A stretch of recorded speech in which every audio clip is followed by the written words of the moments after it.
At the Mass State Lottery, we're known for our monster wins. But there's no bigger win than the $1 billion we provide each year to support all 351 cities and towns in Massachusetts. In our game, we know that supporting local businesses and helping communities is how we all win. Because at the lottery, we're all playing for the home team. The Mass State Lottery. Welcome to the state of winning.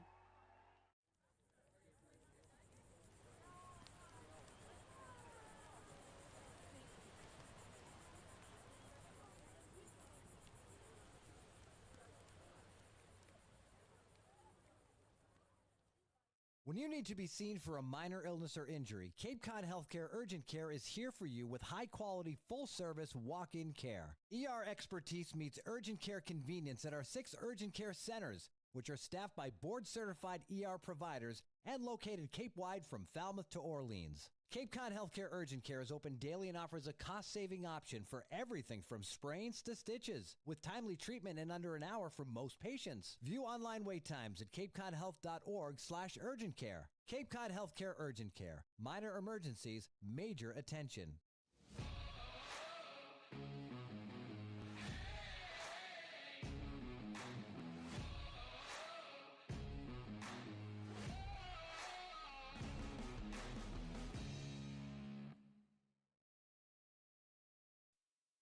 Just as the season started for Falmouth and Hyannis, the second half starts the same way. It's the Commodores taking on the Harbor Hawks for Game 21. Begins a big stretch of the season for these two Western Division foes. And with that, we say good evening and welcome you to McKeon Park alongside Nico Sharp, and making his triumphant return, our broadcast partner, Josh Schreiber. Happy to be back, guys. It's been quite a while, but feeling good. Looking forward to starting the second half of the season anew. He is ready to go, and so is Hyannis. Picked up a big win yesterday over Harwich, 8-7, Nico. It was really a big second inning as they were able to put up 6 in that half inning alone. Yeah, that was going to be the big difference, that 6 crooked spot that they put against Harwich last night. A big game, a big win, but we have to give out another shout to Josh Tate. Late in the game, they were down 2 outs, runner on third base, routine ground ball to second base. He beats it out. That run scores, and then he later came around to score, all done with 2 outs, and that was the difference in the ball game when they won by 1 run. Yeah, Josh Tate finds himself once again back into the lineup, into left field. Can't really keep him out. Pierce Coppola gets to start for Hyannis, taking on this Commodores team. Yeah, gets his second start of the summer. 3 1/3 innings pitched so far. But it was that late in that third inning where he got roughed up a little bit. But his second start, his first start here at McKeon Park, look for him to go right after these hitters, and he showed a lot of good things. Had 7 strikeouts in only 3 innings. Yeah, just gonna say, Nico, he's a guy with strikeout stuff. Obviously, at 6'8", the ball's gonna come out of his hand different than anyone else you're gonna face. It's gonna be much closer. A guy out of Florida as well.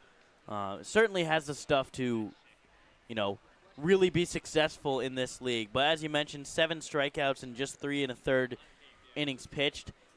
Big-time strikeout stuff. Just a matter of, can he get that command going, and can he really limit this very impressive Falmouth lineup? Hey, Coach. Carricker talked about it a little bit in the pregame that you'll watch, understanding he needs to use his breaking ball in big spots. For the Falmouth Commodores, these two teams met on the 2nd of July. It was the Commodores picking up the win 8-3.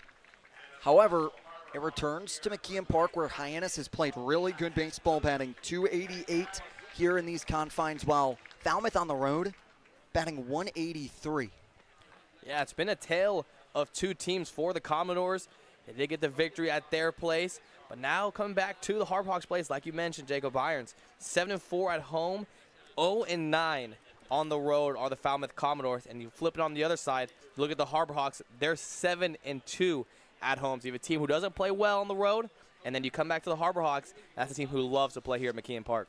Yeah, Jeff Trundy leads that squad, the soon-to-be Hall of Famer, as he'll be inducted in November into the Cape Cod Baseball League Hall of Fame. And there's a team that's starting to get a little bit of a moment as you look at the standings for the Western Division. It's Bourne and Falmouth both having 7 wins, but it's the 2 ties of the Braves that keep themselves ahead of the Commodores, with Falmouth really starting to figure it out as of late. They are, and I really think the lineup is a big reason why that they are going to start to get hot. We saw it last year with Falmouth as well, towards the bottom of the Western Division, and ended up picking it up as the season went on. They got hot at the right time. I think that's going to happen again. This lineup is just too good to struggle for this long. Anytime you got a guy like Zion Rose and then Gavin Turley and Trent Caraway, that is a very impressive 3-man punch in the middle of that Commodore lineup. I think they are going to be a problem as the season carries on. Zion Rose back from Team USA now, just 21 at-bats on the year, but hitting over 300. So looking forward as just a baseball fan to see what that middle of the order can bring for the Commodores. And it's the middle of the order right now for the Hyannis Harbor Hawks in the other dugout that's been playing so well. It has the addition of Cannon Peebles to that. And you look at him, he's going to be in the DH role. Dalton Bargo behind home plate. Yeah, late scratch. It was going to be him behind home plate. A little bit of a switch up, his first game here. Going to give him half the day in, let him ease into it, let him get in the batter's box here at McKeon Park. Not going to throw him right behind home plate in his first game. So let him get a couple swings, let him get acquainted, let him get around, get to meet the guys. So but this is a guy who they really were looking forward to having on staff. And Cannon Peebles really just ended up getting cut from the Katuitt Kettleers roster just because they had a surplus of really impressive catchers over there. So as soon as the office here for Hyannis heard that he was going to become available, they were quick to pounce on him, get him here on the other side of Barnstable as soon as possible. And they're really excited for what he can bring. Was absolutely fantastic his freshman season at NC State. Transferred to Tennessee where he didn't really have the surplus of playing time that you would like to see, especially for a catcher. So really excited to see what he could do for the Harbor Hawks this summer and then into the spring next year. It's a lineup that 1 through 9 for the Hyannis Harbor Hawks produced yesterday. It's missing one name in John Gazdar. It's going to be the first game without him. Talk about that and how they decide to stack up their lineup with Mitch Carricker for more. Now standing by with the manager, Mitch Carricker. Skip, big win yesterday over Harwich. What did you see from your team? Yeah, I think a real complete game on all 3 sides of the ball. I think our offense was really good. Had a big inning there early and then kind of extended it late, which was good to see. Pitching-wise, we were in and out of the zone a little bit, but we were able to wiggle out of some spots. And I thought overall, as a group, they pitched really well, and our defense played consistent. So it was a good win for us overall. Big win for you. You return back to McKeon Park, opening up a 2-game homestand against Falmouth and then Katuitt tomorrow. Big stretch against Western Divisions right now. Yeah, I think everybody's starting to play a little bit better, and the competition's really, really good right now. And this stretch right here is going to be important for us. We got to take it one game at a time, and we got a good group in Falmouth here tonight. Yeah, you look at Falmouth, really good at Gov Fuller Field. All 7 of their wins coming at their own home, at their own place. On the road, haven't picked up a win. How do you keep assessing them, even though they're away from home and necessarily the history isn't there for the win?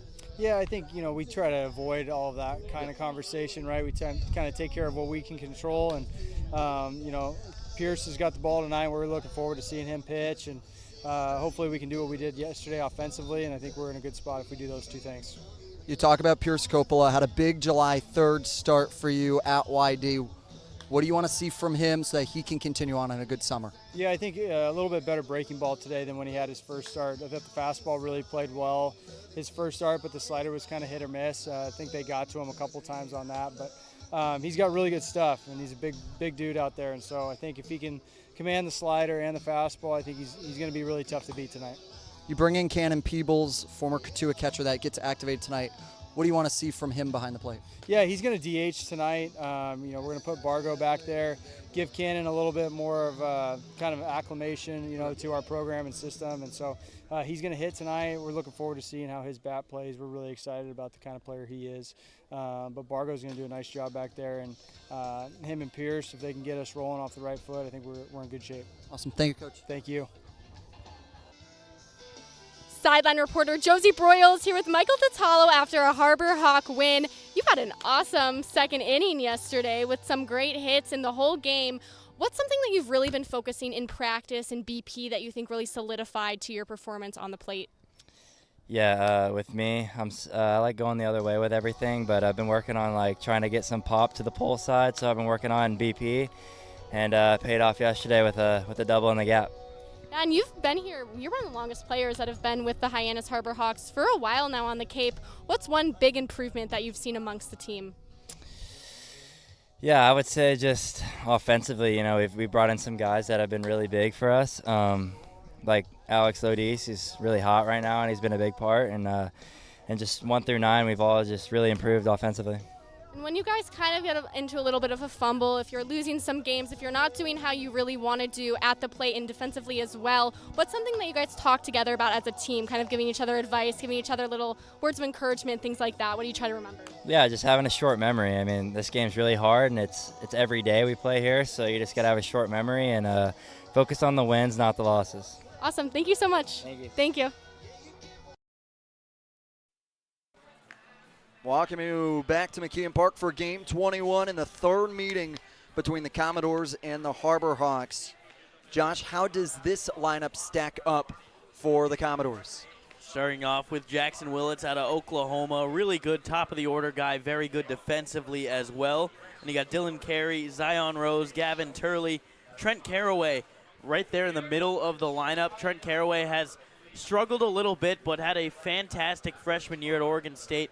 I think he has the capability to be one of the best players in the country in the coming years. Really excited to see what he can bring. Then you got Jason Jones, a ton of pop in that bat, Carson Bowen, Jack Bell, and Jimmy Nady to finish off the lineup. That's a lineup that has a lot of pap over the last couple of games. Pierce Coppola is going to have to go deal with that on the bump in his second start of the summer, Nico. Yeah, once again, 3 1/3 innings pitched for him. Has a little bit of a high ERA. It's in that 10 right now. Only one start for him is away at YD. That's a very tough lineup that he had to face, but have found some success in the first 2 innings. And as the innings went along, had to give up a few runs, but once again, a big strikeout threat. 6'8" redshirt sophomore out of Florida. This spring had 23 2/3 innings pitched. Started all 8 appearances that he had this spring. First pitch is a bunt that Pierce Coppola at his 6'9" frame can come out and grab out of the air for the first out. Always tough as a pitcher to get off the mound quickly, let alone at 6'8". Jackson Willits just couldn't get the bunt down, and Coppola quick off the bump to make the play. And luckily for Coppola, it was towards his falling side. Lefty pitcher going to fall towards that right side, so he's kept his momentum going. 0-0 pitch is drilled by Carey into center field. Groves ranges over to make the grab for the second out. You met Groves and Coppola. This is how the Hyannis Harbor Hawks defense stacks up with them. It's Tate, Groves, and Kepley left to right in the outfield. Lodis, White, Snow gets to start today at second base. Cabell at first. Dalton Bargo in behind the plate, catching for Coppola here on this Tuesday evening. Pitch into Rose is called for a strike. So far, so good for Coppola. That's only his 3rd pitch this inning. Has 2 outs already under his belt. Yeah, don't get the 3-pitch inning that you had the chance to have. You had to imagine there was no chance Zion Rose was going to swing at the first pitch after the first 2 pitches were outs. 1-1 at 94 has Zion Rose swinging and missing. Rose batting .381 so far on the summer. A Louisville product. Takes a 1-2. High chopper over to Snow, shaded by the second base, and makes the throw to Cavill. It's a 1-2-3 inning for Pierce Coppola to start off his day. Harbor Hawks pick up the bats for the first time with a lineup with some new power in it when we return. Hello there, Cape Cod. We're aboard Heating and Cooling. We've been around for 38 years and counting and have served over 5,300 customers. We specialize in the installation and service of your HVAC systems. Our favorite part of the job is making sure our customer is 100% satisfied. We've been using Bork Heating and Cooling for over 20 years now. They've installed our furnace, our central air conditioning, and our hot water heater. Their service department is great, and I'd highly recommend this company to anyone. We hope to hear from you. Give us a call anytime. Go Harbor Hawks! This will be your college. This will be your home. This is where you will join a community that supports you, cares about you, pushes you, cheers you on, challenges you, inspires you, helps you reach your dreams. Open your eyes to opportunity and your mind to possibility. Your future begins here. Make a difference. Leave your mark. Break the mold. Be a leader. Achieve unimagined heights. Believe in yourself. Make lifelong friends. This is your time. Your place. Your home. Your Dean. It all starts here at Dean College.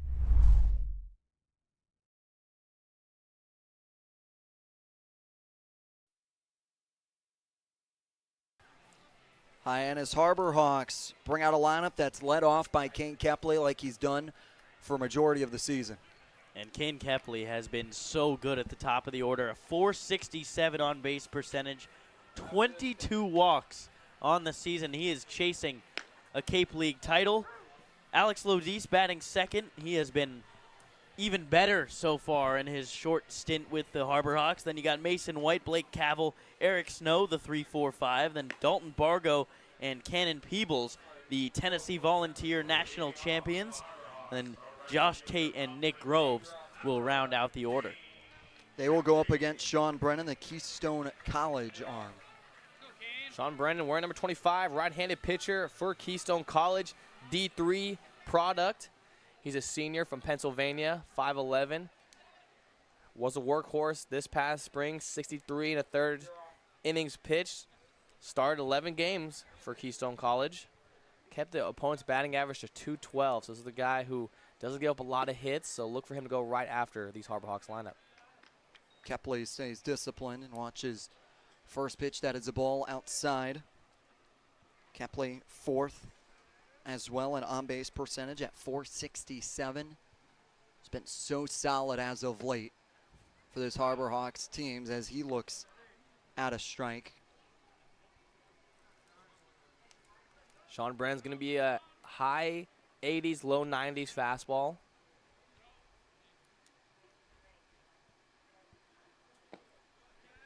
One breaking ball in at 78 miles an hour to Kane Kepley, the Liberty man.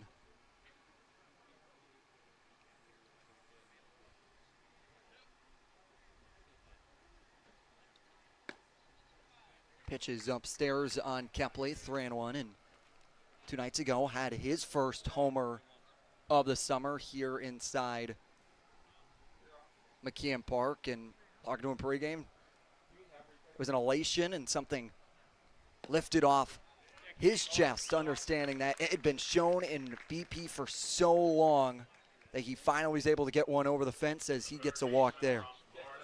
23rd walk of the season.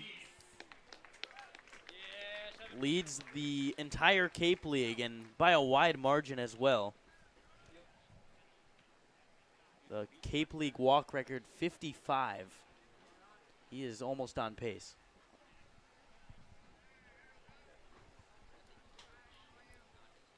Alex Lodis now stands in. It's a check back over to Kepley, who gets in safely.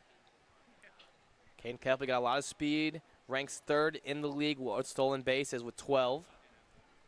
He's going to test arms early. He's been aggressive so far this season in the first inning. Lodis looks at a called strike. Turley Rose Jones is in the outfield today. Caraway, Willits, Bell, and Carey in the infield for Falmouth. Bowen behind the dish for the Commodores.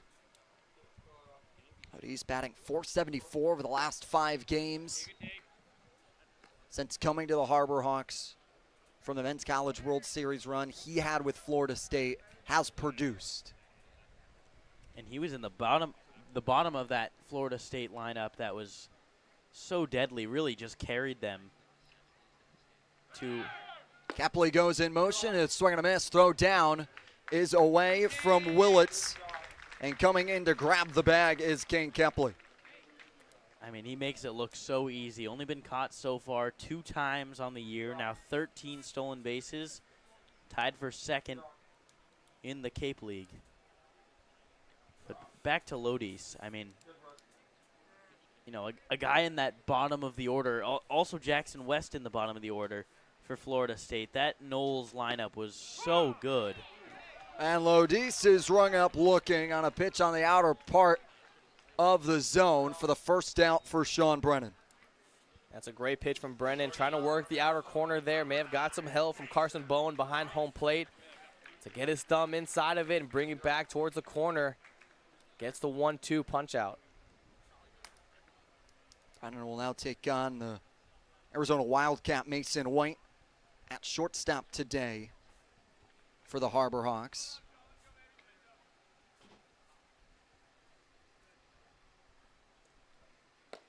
White takes a pitch inside from Brennan. White already has 2 home runs on the summer, and once he got 1 on the 4th of July, his bat has really come alive here, Nico, in the past couple of games he's played in. Yeah, been swinging it well. Had that home run against the Firebirds the other day as well. Line shotter, pull side to a right field line. Is a guy who, just like Anthony Silva, guys who are having more confident swings, and it seems like both those guys are getting their bats hot at the right time. Brennan will check back Kepley, who goes in standing with Willits not there.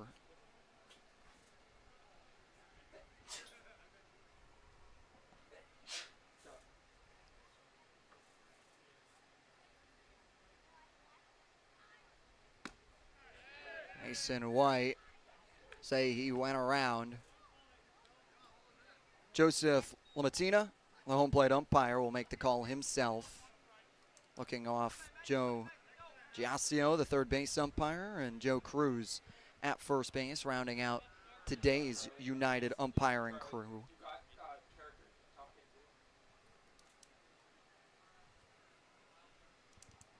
Two-one to White.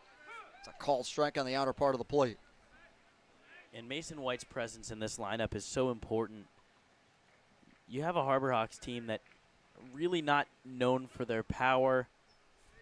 And Mason White has struggled with the strikeout a little bit at times this season, but you can take that if he's going to provide some pop and a threat.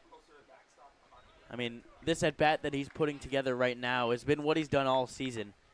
Even when it has ended in a strikeout, you work the pitch count, you force the pitcher to come in the zone, and if he's able to lay off those pitches out of the zone, he can do a ton of damage with one swing of the bat.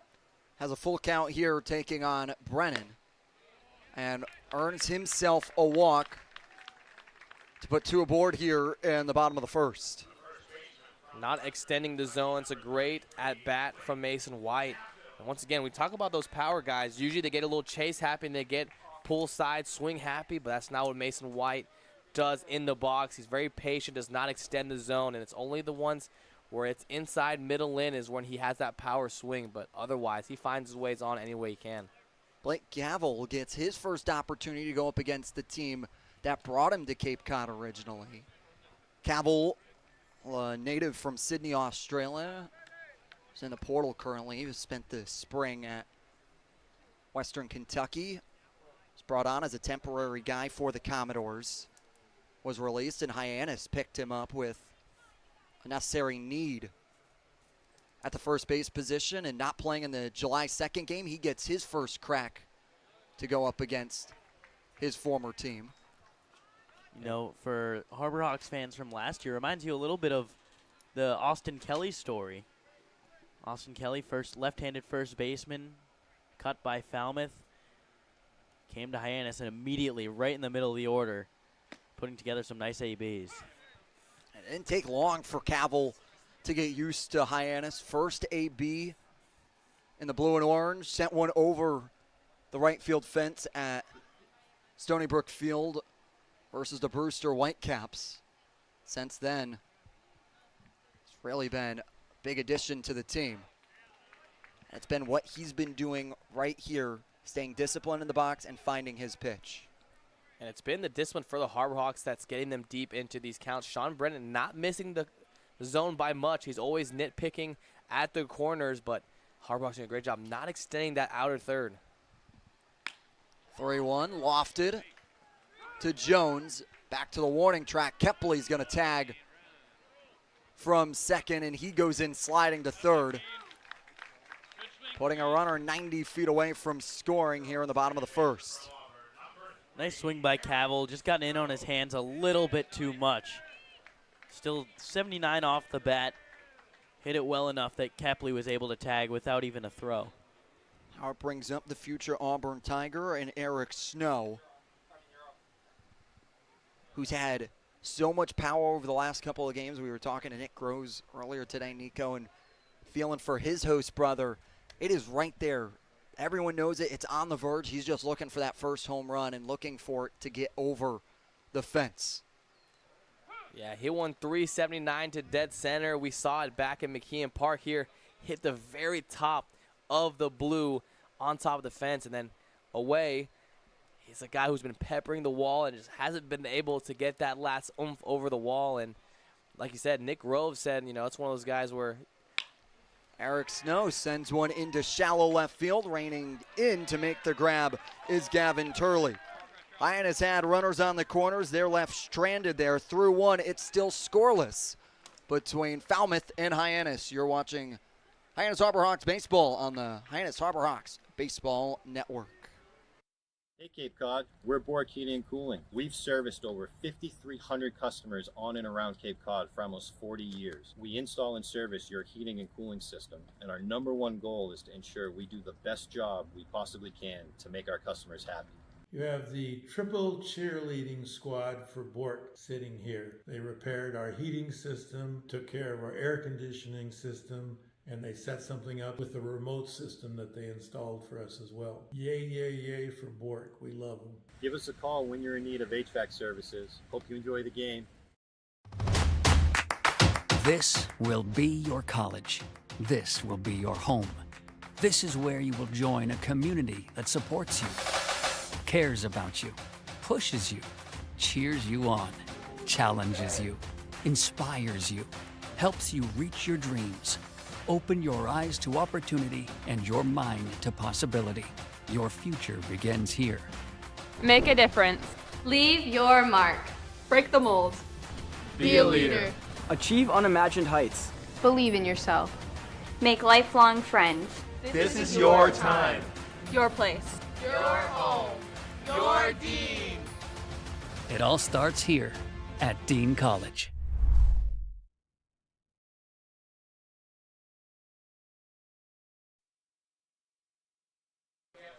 The lights at McKeon Park stay bright all season long thanks to the NAC Cape Cod. The NAC offers 2 convenient locations in Hyannis and Orleans, both offering delicious burgers, tacos, sandwiches, and more.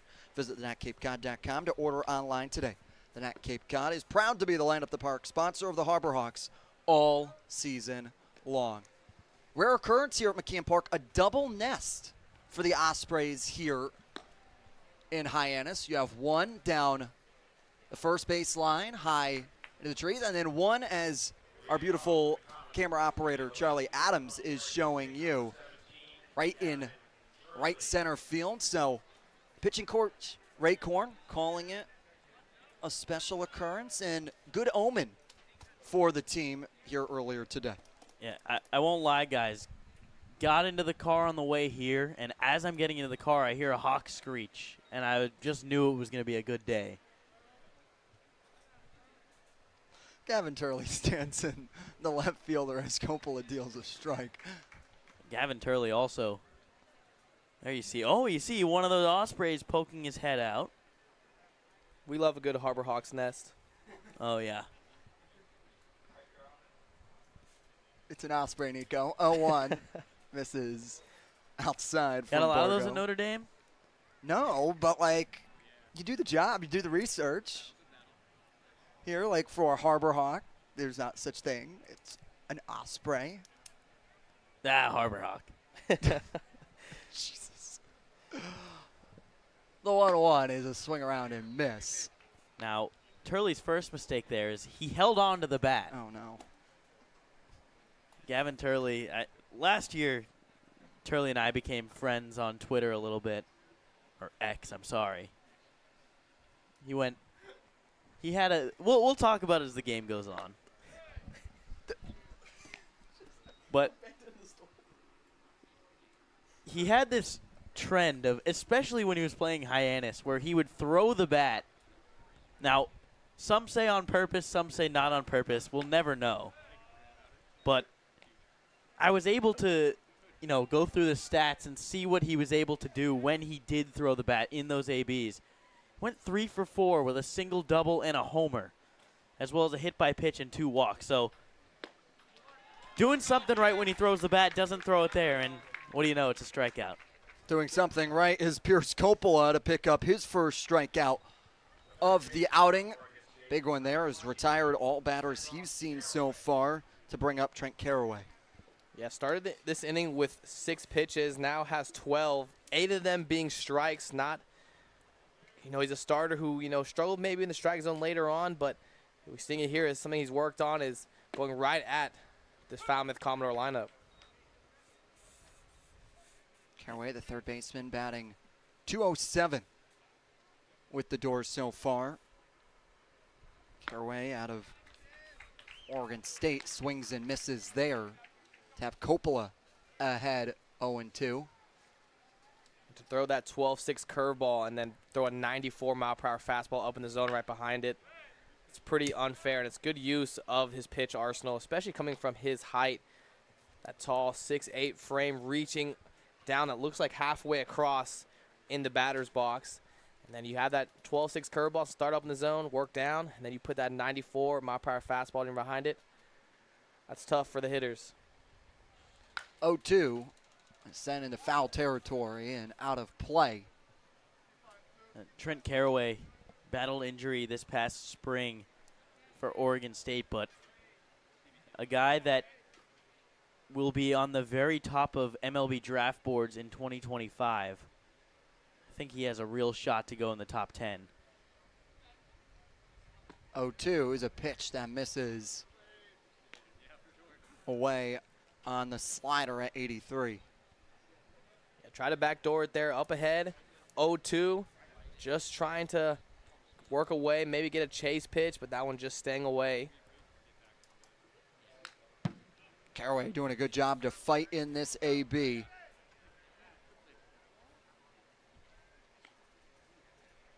Caraway in his 62 at-bats before he was injured.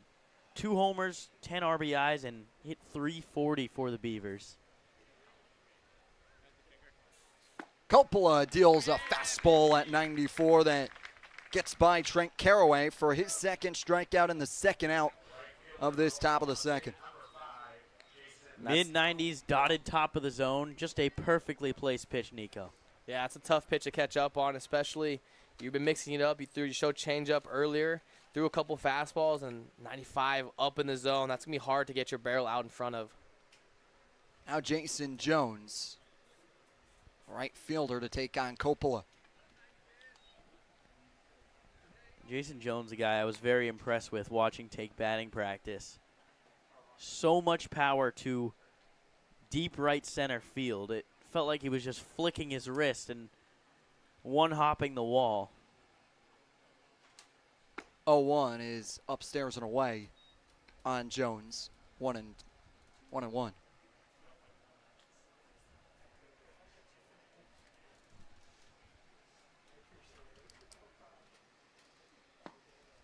Breaking ball from Coppola at 73. To get the second strike, Coppola trying to have back-to-back 1-2-3 innings. His first 2 innings of work. The 1-2 is a swing and a miss. Pierce Coppola feeling himself to start off today's outing. He's retired all 6 batters he's faced. Hyannis and their meat of their order steps into the batter's box when we return. When you need to be seen for a minor illness or injury, Cape Cod Healthcare Urgent Care is here for you with high-quality, full-service walk-in care. ER expertise meets urgent care convenience at our 6 urgent care centers, which are staffed by board-certified ER providers and located Cape-wide from Falmouth to Orleans. Cape Cod Healthcare Urgent Care is open daily and offers a cost-saving option for everything from sprains to stitches, with timely treatment in under an hour for most patients. View online wait times at capecodhealth.org/urgent care. Cape Cod Healthcare Urgent Care. Minor emergencies, major attention.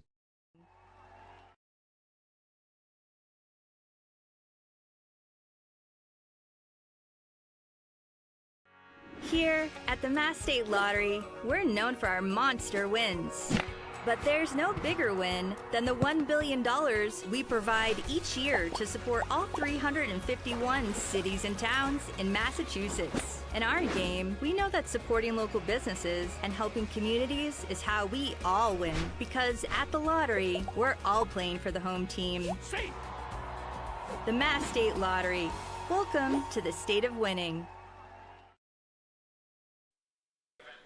Pierce Coppola striking out the side in the last half inning. Has that 94-mile-per-hour fastball, but it was the changeup that got him right here, low and away. Dotting it on the outer corner. Perfectly placed. Changeup low and away. Got the strikeout swinging. Has seen the minimum so far. Coppola dealing for the Harbor Hawks. That's something Mitch Carricker wanted to see. Working the breaking stuff. How would he be able to find the zone and use it to his advantage? So far, through 2 innings, he's been using it to his advantage, Nico. Yeah, he's done a great job. 2 innings already, 3 strikeouts all coming in that last half inning, and he's filling up the strike zone, not even worked himself into a 2-ball count thus far, and he's been a guy who's pitching with confidence, and look for him to carry that here with a low pitch count going into the 3rd. Someone that's batting with confidence is Dalton Bargo, who steps in to take on Brennan for the first time here in the bottom of the 2nd.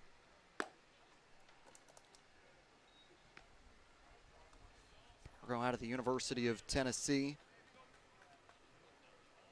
Batting 176 so far through his 17 ABs. 1-0 pitch is fouled back into the netting. His bat always seems to come up in clutch time. And when he is called upon, he's able to register a hit. He's been swinging it well, and like you said, he's had those confident swings. So, you know, and this is a guy coming from Tennessee, knows how to win ball games, seen how it's done. So look for him to hopefully try to carry that into the Harbor Hawks lineup. 1-1 is called a strike. 1-2, Bargo, the true utility man for the Harbor Hawks, can play corner outfield, corner infield, or be behind the dish like he is today. A 1-2 from Brennan is upstairs by the eyes. And typically it's his college teammate Cannon Peebles who's in the on-deck circle right now doing the catching, but Bargo getting a little bit of a chance. Now they wanted to see how he'd hold up behind home plate, and he's looked the part so far.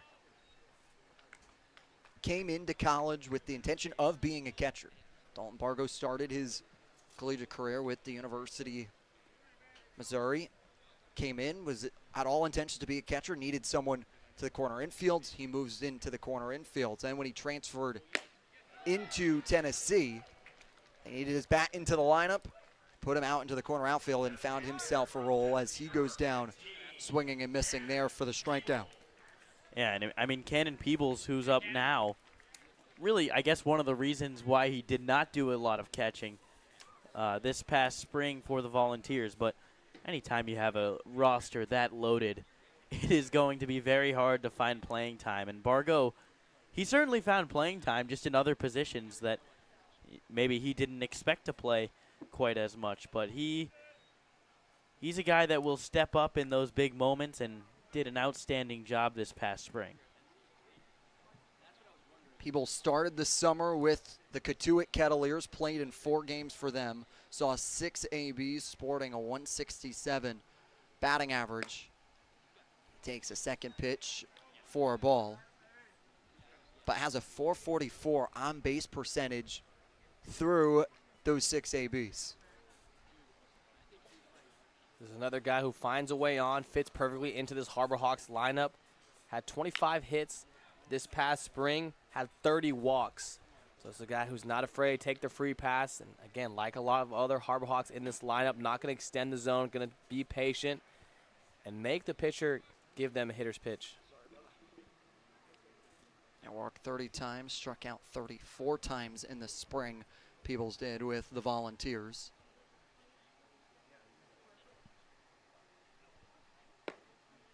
Two one, misses outside. 3-1. Cannon Peebles was with Katuitt last summer as well, hitting .217, but that was coming off of a season with NC State where he was an ACC all-freshman team member. 3-1, Peebles gets under, sends it into left center field. Rose calls off Turley for the second out. A big swing right there, trying to go in the opposite field to work that left center gap. Just got under that one. Zion Rose able to range over towards left center and make the play. Now Josh Tate, a Georgia Southern Eagle, steps in, has speed, power, and great defensive glove. Tate looks at a strike for his first pitch of the AB. And this is a guy who, anytime that ball's on the ground, give him a chance. Has 4 infield hits already this summer. A 1 blooper into right field. That Jones ranges over to make the grab. It's a 1-2-3 inning from Sean Brennan. We go to the third, still scoreless between Falmouth and Hyannis.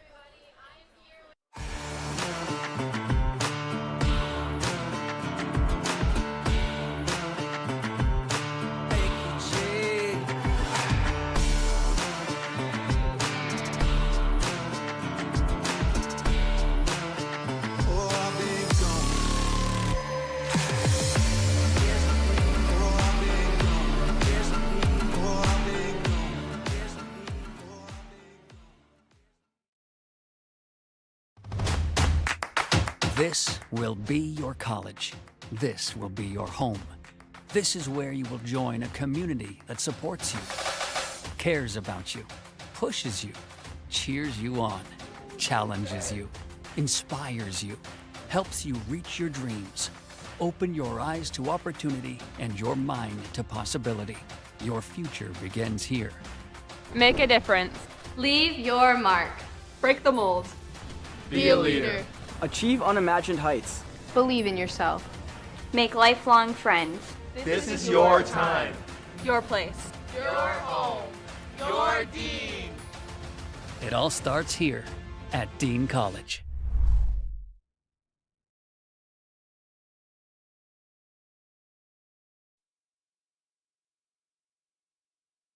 Pierce Coppola out for his third inning of work, and so far has faced the minimum. Yeah, he's going right after the Falmouth Commodore lineup, and so far in that first inning didn't have any strikeouts, but it was weak contact in the top of the first. And then you look at last inning, striking out, swinging. All 3 hitters struck him out in order. And only 23 pitches here with 2 innings of work done from the Florida Gator.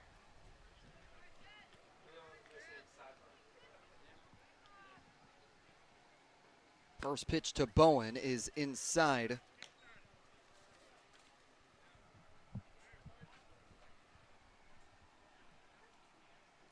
Couple of horned frogs in the game today. I guess I should say on the field today. Anthony Silva in the dugout for the Harbor Hawks. Jack Bell on deck, transferring to TCU. And, of course, Carson Bowen. Grounder hot over to Mason White, who makes it routine for now the 7th consecutive out. And you talk about this infield, the way that they can all shift around. Alex Lodis, you see him at third base today, saw him at short yesterday. Mason White, you've seen him in left field as well, moving around, and Eric Snow at second base today. Jack Bell, second baseman, and future TCU Horned Frog, as Josh alluded to, steps in. 1-0. And Jack Bell's got a connection to the Hyannis Harbor Hawks. His sister Ava Bell, a marketing intern here for the Hawks. Talking to her pregame, she said she is cheering for Jack and Hyannis. So splitting the jersey right down the middle today. I think we got to fire her for today. Wow. Josh comes back and already making executive decisions. No false allegiances here. Now, do we bring her back tomorrow? Right back tomorrow? Yeah. Once Of course. Of course. Okay, so we'll give her the news and we'll let her know that she's been released for the day. Thank you, Josh Schreiber. Comes back making changes. Why not? 2-1 is a grounder that goes foul.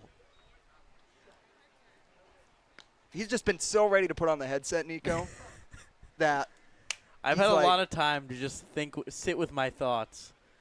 That's a scary thing for Josh Schreiber. Pierce Coppola ahead here to Bell. The 2-2 runs inside, pushing him off the plate.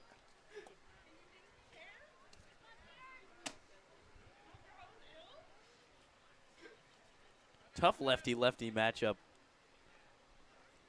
Payoff pitch is outside, and the first base runner is aboard for the Commodores. And it's via the walk. Join the Hyannis Harbor Hawks players and coaches for movie night at McKeon Park on July 15th at 8 p.m. Bring blankets and chairs and take a seat in the McKeon Park outfield to watch a movie under the lights. Meet your favorite Harbor Hawks as you enjoy food and a good time. That's July 15th at 8 p.m. for movie night at McKeon Park. Sandlot is the movie to watch here on July 15th. Josh, is something we talked about while in your time out, but yeah, can you believe that Jacob Irons has never seen The Sandlot? Yeah, that's honestly criminal. To be a baseball broadcaster and never see, I think, the greatest baseball movie of all time. Would you agree? Yeah, it's definitely up there. I mean, it's definitely one of the, most iconic, if not the most iconic, undoubtedly. But to never see it, it's pretty crazy. So, Jacob Irons, I'll let you explain yourself out of that one. Yeah, just never seen it.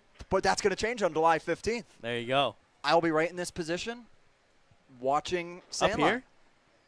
No, I'll be out in McKeon Park's so outfield. Not in this position. 0-1 is called for strike 0-2. Lying to our viewers now. Jim Natty stands in. The designated hitter, a 9-hole hitter for the Commodores. Pierce Coppola is ahead 0-2. Pitch upstairs at 93. I like the idea from Coppola right there. Try to climb the ladder. He has that sharp 12-6 breaker that he's thrown 0-2 to righties a few times already. So for him to use that and put a fastball in behind it to try to get him to chase up the ladder, it's a good choice. 1-2. We'll take a check back on Jack Bell. 1-2.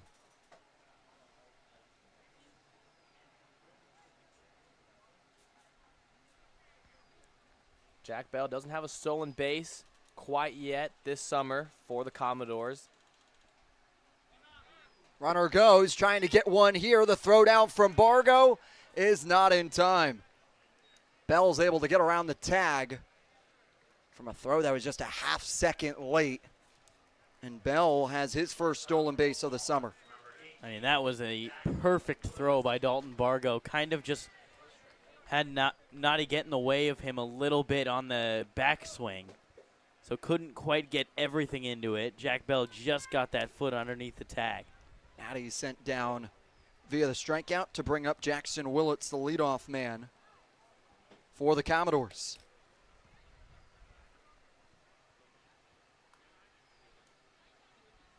First pitch to Willits in his second AB is a ball low. Willits lined it in pop-up form over to Coppola off the mound.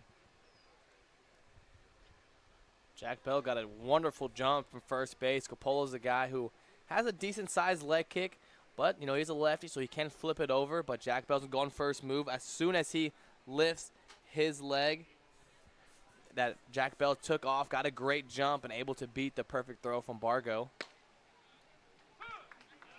Fastball at 92 called for a strike on Willits.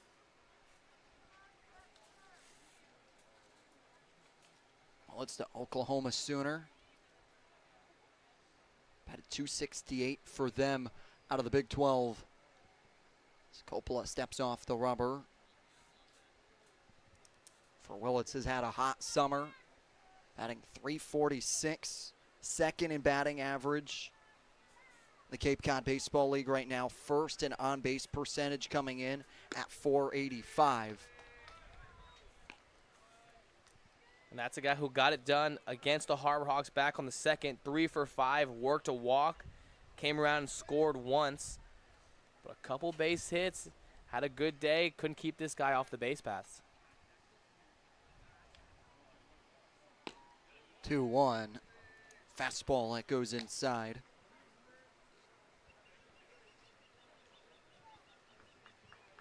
Jackson Willits, an outstanding defender, but what he does at the top of the order is so impressive. I know the 268 doesn't jump out at you, but works so many great counts as that one gonna go out of play, and just fights off pitch after pitch. We talk about battle average, which is what one of those stats that some of the members of the baseball operations team created here of after 2 strikes being able to continue to fight. Jackson Willits would certainly be at the top of the Cape leaderboard in that statistic. Payoff pitch is fouled away. He's working his battle average here, Josh. Keep his at-bat running. And he's a guy who's got a different 2-strike approach. You see him get a little deeper into his stance, chokes up on the Marucci bat just a little bit, and a good use of the hands. Wasn't trying to put that ball in play, just using his hands, putting it back into the first base dugout. Payoff pitch as a swing and a miss with first base open. Willits will make the jog down, but Bargo throws to Cavill. It's a 1-2-3-4 inning for Pierce Coppola. Harbor Hawks and Commodores still scoreless, and with it being the middle of the third, we welcome in our own Josie Broyles. Dalton Vargo has made quite the name for himself on the Harbor Hawks, and after a national championship win, he still knows how to show off his love for Rocky Top with pride. Today during batting practice, Vargo was wearing an orange Tennessee shirt that he earned after completing his first SEC homer. For the Vols, it's tradition to earn different colored t-shirts that symbolize each milestone that they've earned. For Vargo, this meant a lot because it reminded him of his first homer for his division. This really solidifies his growth and as a player and just how far he's come for baseball in general over his collegiate years. Back to you guys. Thanks so much, Josie. Talked about it. Have different colors for every level you progress in your career with the Volunteers. So you get one warm-up shirt. If you just hit a home run, that's a black one with the same logo. Then if you get a conference homer, it's that one. Then if you hit multiple homers in one game, you get a silver one. Then if you get 20 RBIs plus, you walk away with a gold Tennessee orange shirt. Is that in the season or in the conference? Over the entire season. Oh, gotcha. Not bad. Not a bad deal. No, free merch. Especially when you have merch with meaning. Especially it means something to your school, and you have that, and you wear it with pride. You know, you show that I did this for our team this spring. And it's also a point of emphasis through a coaching perspective of, I want to have that shirt. So it makes the guys in the dugout strive for it. Like when we were talking to Bargo today, he wants that gold shirt. Like that is something he wants to go grab this upcoming season so that he can walk around with it and be part of that select fraternity, a part of the Tennessee Volunteer organization that gets to wear that jersey. Now, I know it's not the same thing, but just speaking on the importance of having some sort of, reward to, having success at any level, but, JV baseball, freshman year, Coach Lehman, if you're listening, every time, if you get on base 3 times in a game, you get a Gatorade. 4 times, you get a pizza, a personal pizza from Domino's. He was everyone's favorite coach, safe to say. So, not the same, but sort of the same idea. We're a pretty good JV team, I'll say. Nick Groves fouls off second pitch away, 1-2. Did you ever get the Domino's pizza? Yeah. Also, they also had a Domino's pizza for the pitchers if you had a certain whip, like if any pitcher throughout the game had a certain whip throughout the day. So, got a pizza for that. I'll always remember it. The 1-2 to come to Groves. Hits him square on the back and takes it like a champ as he'll make the jog down to first. Your JV team is calculating whip? Yeah, I didn't do it personally. I think at that point I don't really even think I knew what whip was. But I got that pizza once and it was worth it. Pitched pretty well against Medway. Nick Rose talking with Joe Cruz, the first base umpire, along with Sean Riley, the hitting coach. Just getting a quick second over at first. And when the fastball, that 88-mile-per-hour fastball, goes straight into your bag, it's kind of a horrible feeling when you see it coming towards you. You see it, and you have nowhere to go. If that ball is coming to skim your arm, you kind of feel like you can get out of the way, but it's such an awkward feeling when that ball is coming straight to your center of your bag, and you have nowhere to go, and you just kind of, like, I mean, you kind of move your shoulders, but there's nothing much you can do, and that ball hits you square in the back. Not a great feeling. Not a lot of padding back there either, just bone.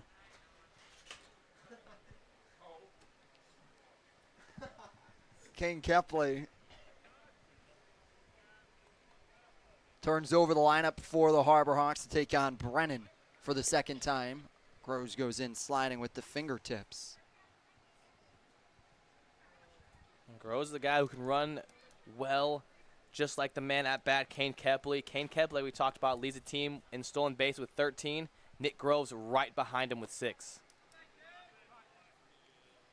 Pitches away for Kane Kepley.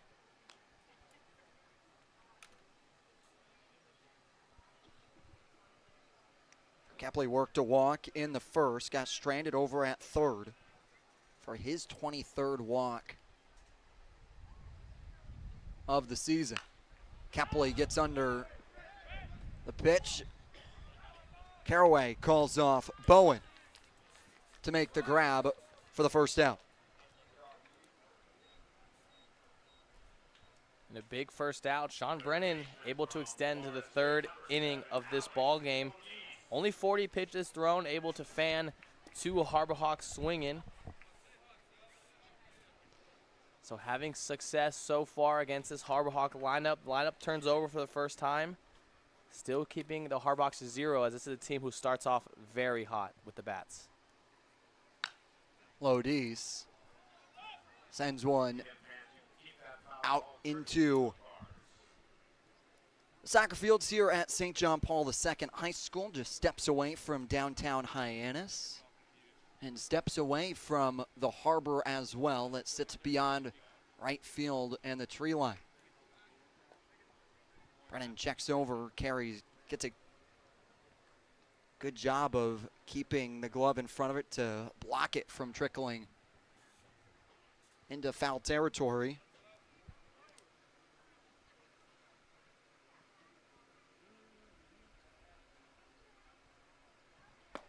So I'm going to miss there from Lodice.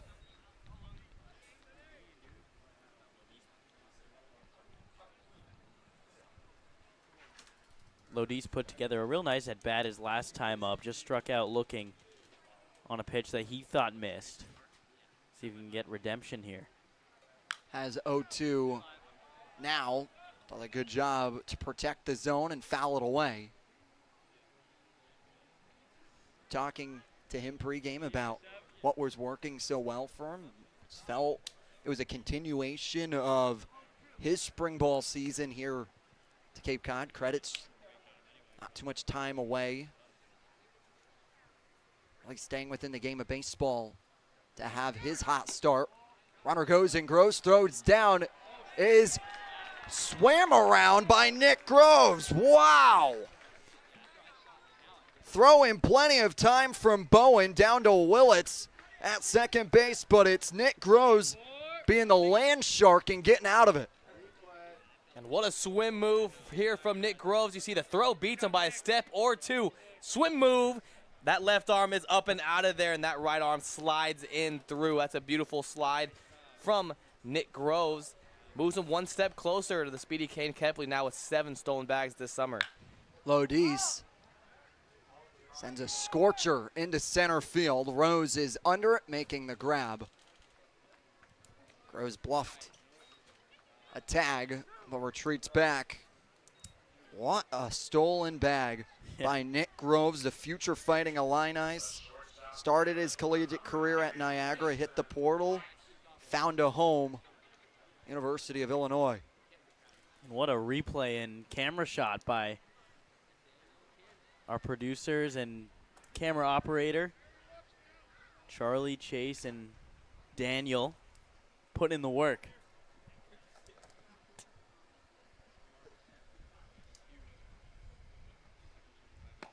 Swing and a miss from White. Check down to Groves, who goes in sliding, was taking a healthy lead away from the second base bag. Carson Bowen's very quick back there, has quick feet, strong arm, and he is dotted. He can put that ball exactly where he wants to. Saw it on the stolen base attempt from Groves. Perfectly placed, low, on the correct side of the bag, and got to be careful with Carson Bowen back there. Pitch outside to Mason White, 1-1. Wind right now blowing out to right center field. Ball was flying in batting practice. 1-1. White sends it right over our heads and that sounded like a car. Hits a car. And see strong winds, going to get up to 15 miles an hour on the gust this evening. Still no hits yet, though, from either side. Ball not flying yet. Pitchers duel so far tonight. Here in the bottom of the third. 1-2. Sent right back into the parking lot.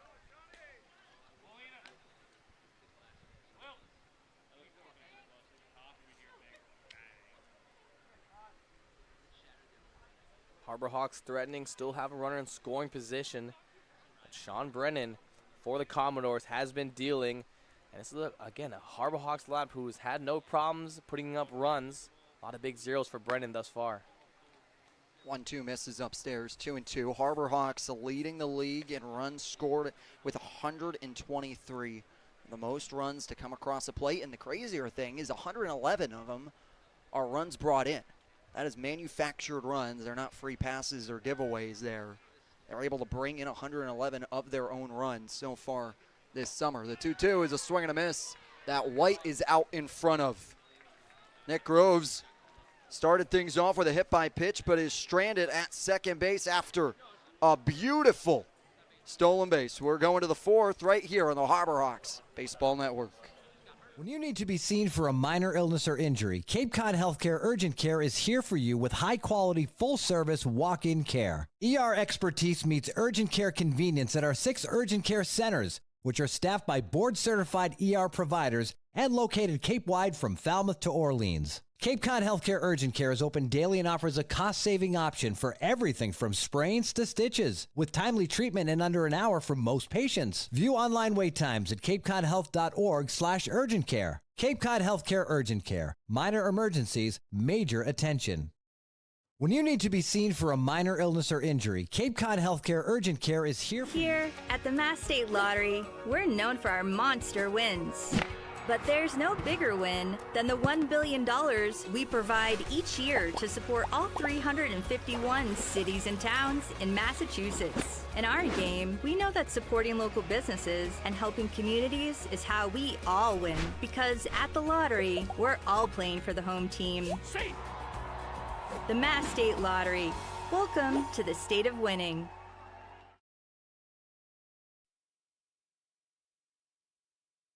Welcome back to McKeon Park. The lights at McKeon Park stay bright all season long thanks to the NAC Cape Cod. The NAC offers 2 convenient locations in Hyannis and Orleans, both offering delicious burgers, tacos, sandwiches, and more. Visit thenacapecod.com to order online today. The NAC Cape Cod is proud to be the Light Up the Park sponsor of the Harbor Hawks all season long. Welcome back alongside Nico Sharp. Josh Schreiber makes his triumphant return back into the broadcast booth after being on the IL for a while. Josie Broyles and Matt Coates are down roaming on the sidelines this evening. And Pierce Coppola back out for a fourth inning of work. He's been really strong, Nico. Really strong and very effective. 5 strikeouts in just 3 innings pitched, and somehow keeping his pitch count to only 43. Hasn't wasted too many pitches. Allowed 1 walk.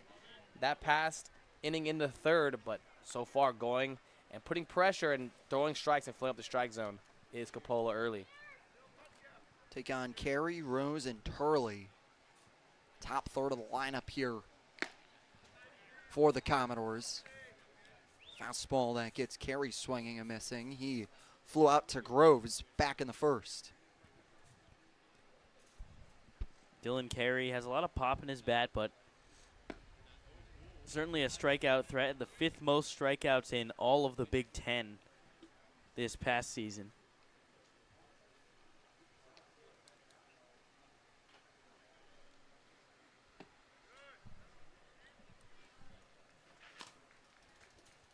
Try to double back on that breaking ball. Can't get a called strike. 2-1.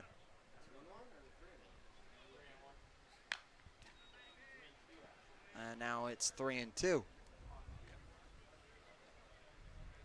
And Coppola doing a great job of working every corner, working up, down, left, right, and keeping these Falmouth Commodores off balance. Payoff pitch as Coppola gives up his 2nd walk of the evening. Now Coppola really in the biggest challenge that he's faced so far today. I know just 1 runner on first base, but nobody out. You've got maybe the 3 best hitters on this Falmouth team due up with Zion Rose, the first one. Coppola can get out of this. You feel a lot better about, your chances going through the rest of the game.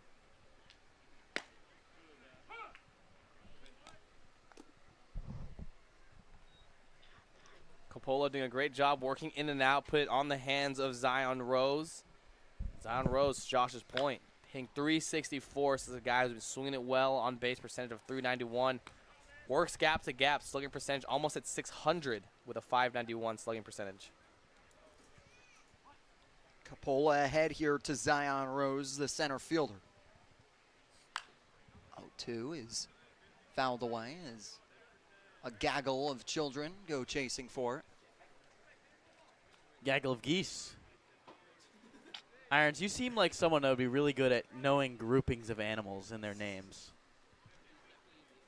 Maybe, I don't know. I've never really thought about it, Josh. Runner goes, pop out from Bargo, and it's ball in the dirt that got away from Snow, and it's a stolen base for Dylan Carey to put himself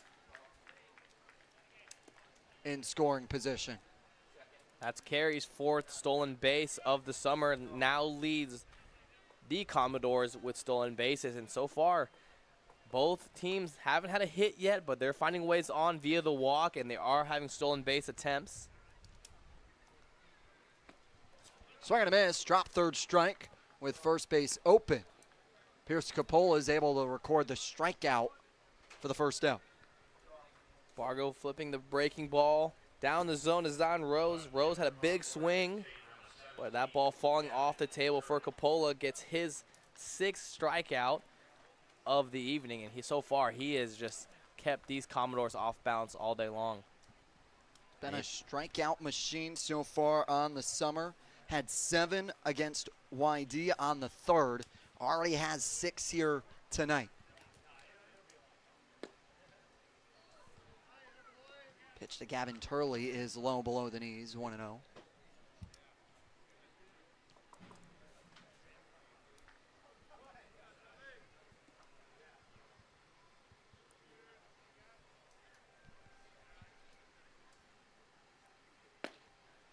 Turley looks at a called strike on the breaking ball in slider form at 78. And that's how you know that Coppola's feeling comfortable with all of his pitch counts, goes down the 1-0, Gavin Turley, a guy who can swing and put in the gaps, can't just flip him a strike to get back into the count. Flips in the back door, just hitting that outer corner with that slider. 1-1, fastball in at 92. And then goes back, puts it right in on the hands of Gavin Turley. It's a great pitch to get back into the count. Flips over a back door. So it gets Gavin Turley's eyes looking away, middle away. And you put a 92-mile-per-hour fastball right in on the hands and kind of shocks the batter, Turley.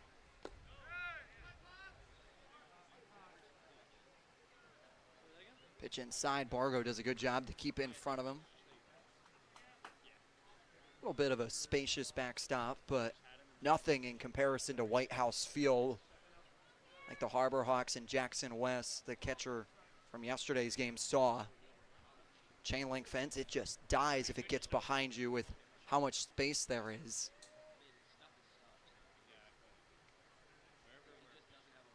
Two from Coppola is a strikeout looking inside. Bargo applies the tag, and it's back-to-back strikeouts for the Florida Gator.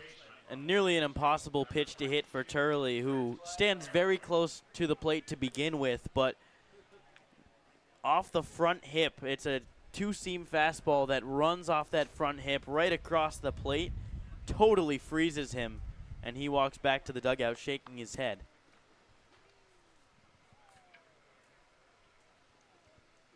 Caraway lines one out of the reach of Eric Snow for the first hit of today's ball game. The throw will not go to home.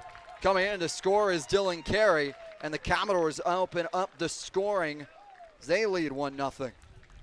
And that's just good hitting from Caraway. That's what you're taught. Ball out, away in the zone. Hit it over that second baseman's head. Work to that right center gap, and that's exactly what he does there.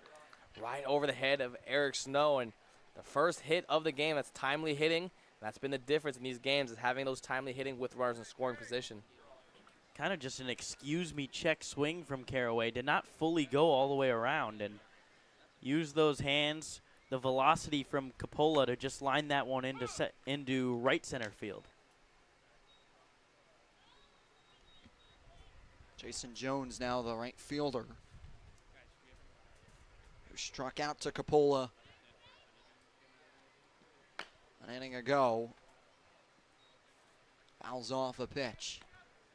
Really like the way Coppola's been attacking the lineup so far. He has full command of that fastball today. He's able to put that fastball right in on the hands to these righties with full conviction that he will not hit their hands, and they're right on that inside corner. And then he's able to use that breaking ball and the changeup and any count and able to put it where he wants. 0-2, fastball upstairs. First hit of the ball game was from Caraway moments ago for either side. Well, it's been a pitcher's duel. Commodores taking advantage of their one hit to bring in Carey on their lone run. 1-2 is a strikeout looking. Now 8 Ks for Pierce Coppola. After allowing one to come across, Hyannis will pick up the bats to see if they can respond, heading to the bottom of the fourth. 1-2 is a strikeout. Here at the Mass State Lottery, we're known for our monster wins. But there's no bigger win than the $1 billion we provide each year to support all 351 cities and towns in Massachusetts. In our game, we know that supporting local businesses and helping communities is how we all win. Because at the lottery, we're all playing for the home team. The Mass State Lottery. Welcome to the state of winning. When you need to be seen for a minor illness or injury, Cape Cod Healthcare Urgent Care is here for you with high-quality, full-service walk-in care. ER expertise meets urgent care convenience at our 6 urgent care centers, which are staffed by board-certified ER providers and located Cape-wide from Falmouth to Orleans. Cape Cod Healthcare Urgent Care is open daily and offers a cost-saving option for everything from sprains to stitches, with timely treatment in under an hour for most patients. View online wait times at capecodhealth.org/urgent care. Cape Cod Healthcare Urgent Care. Minor emergencies, major attention. Welcome back to a gorgeous evening here at McKeon Park. Humidity was down primarily throughout the Cape today. gave way to a little bit of heat, but we'll take the heat over the humidity any day of the week. And sun is shining, a little bit of wind cooling it down, and great night for baseball between two Western Division foes. Yeah, beautiful weather. Can't ask for much more. And if you're a pitcher lover, then you're loving what you're seeing here in front of us. Only one hit so far between both teams. That one run producing an RBI. But Sean Brennan, the D3 arm from Keystone College, no hitting these Harbor Hawks so far. 3 innings, 3 strikeouts, has walked 3 guys. But when he's throwing strikes, hasn't given up a hit to these Harbor Hawks just yet. Cavill looks at a pitch upstairs. I think Blake Cavill put together the best swing we've seen from the Harbor Hawks at a line drive to fairly deep right field. Just found the glove of Jason Jones.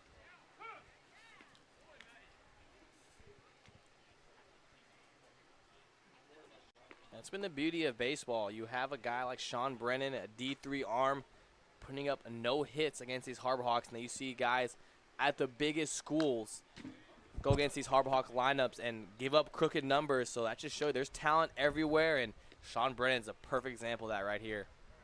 And it's a confidence ensuing outing right now for Sean Brennan, understanding you're going up against the best of Division I baseball. It's a D3 guy that NCAA Division III can hold their own, just like that strikeout is able to hold a corner for the first out. Brennan picking at corners all day long. It's been really impressive to see, and that'll bring up a guy in Eric Snow who he put together a really nice swing his last time up.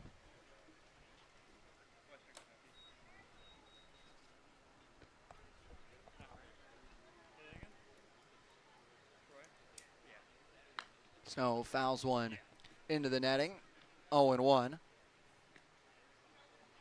His fastball is not going to overpower you, but he is going to able to put that fastball exactly where he wants in any of the 9 quadrants inside the strike zone. He's been filling it up, but he's not leaving anything middle. 0-1's in the dirt. Snow over Turner, that came back for a year or two for the Harbor Hawks. Brought in that experience for the team. Turning on one deep into left field as Turley watches it go into the trees. Finally, Eric Snow gets the long ball he is so desired. It's a 1-1 game.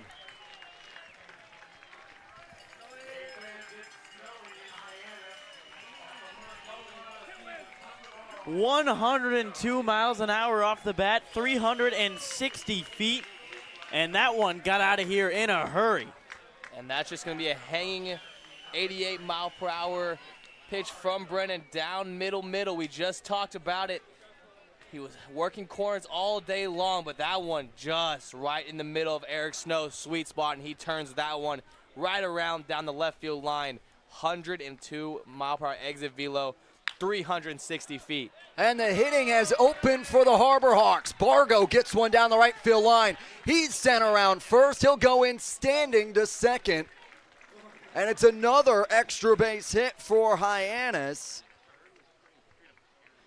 And now just like that, as they were getting no hit here into the 4th, respond for 2 big hits. Dalton Bargo wasted no time there. 84-mile-per-hour inside to him, and he sends that one down the right field line. And back-to-back pitches, that's back-to-back extra base hits for the Harbor Hawks.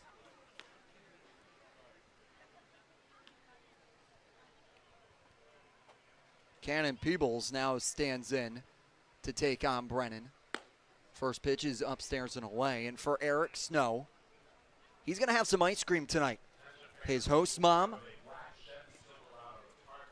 has told the people that she brings in for the summer, which is Eric Snow and Nick Groves, that if you hit a home run, she will go to Kilwins and get them a grasshopper ice cream cake.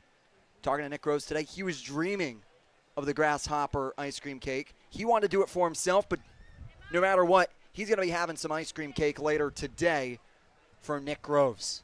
I think I might as well, because now I think I'm going to have to go to Kilwins after this game. When the Harbor Hawks hit a home run, get free ice cream if you bring a stat sheet. So I got mine right here. I'm ready.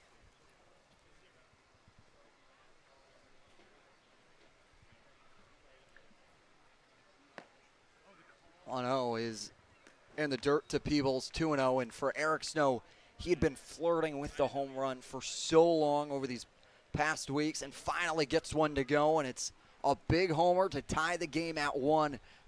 And great response after the Commodores were able to put one up in the 4th. And Snow is such a hard worker. Got to talk to Groves as well before the game. And he'd been flirting with it all year, like you mentioned, Jacob Irons. He's hit the wall a couple times, even hit the top of the wall.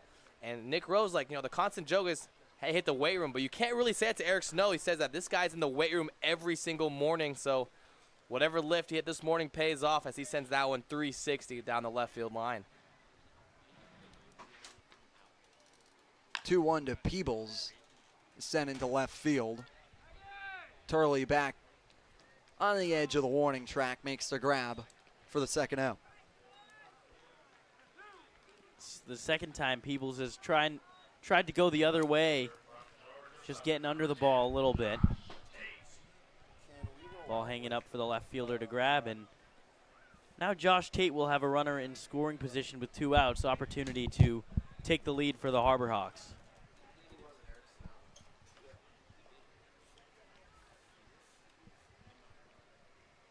Hyannis trying to untie the knot. Now we have here in the 4th.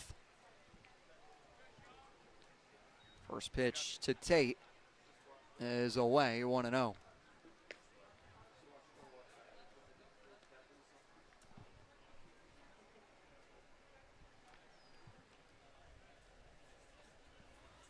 Bunt shown and fouls it into the netting. 1-1. And for the Commodores, after the home run, their bullpen begins to get active and loose. You have number 24, Jaden Newt, long tossing, as well as number 15, Riley Stanford, who seems to be getting more hot in the pen.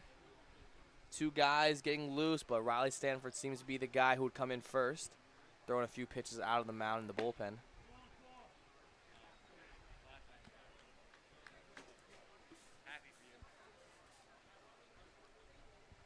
And Brennan now having 67 pitches to his pitch count here.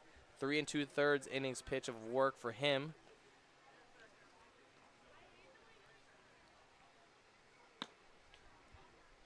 Pitch that brushes Tate away, 3-1.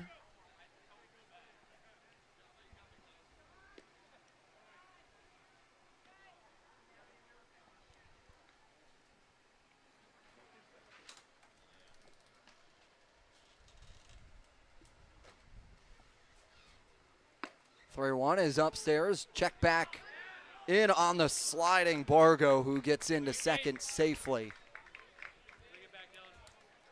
And that's something I was just about to mention. He's getting a pretty extensive secondary over at second base as Dalton Bargo has a normal size primary lead, doing the normal walk in from his base lead. And then once that pitch is thrown, he is working his way. He's shuffling almost all the way halfway in between second and third. And now a meeting on the mound to occur for the Falmouth Commodores.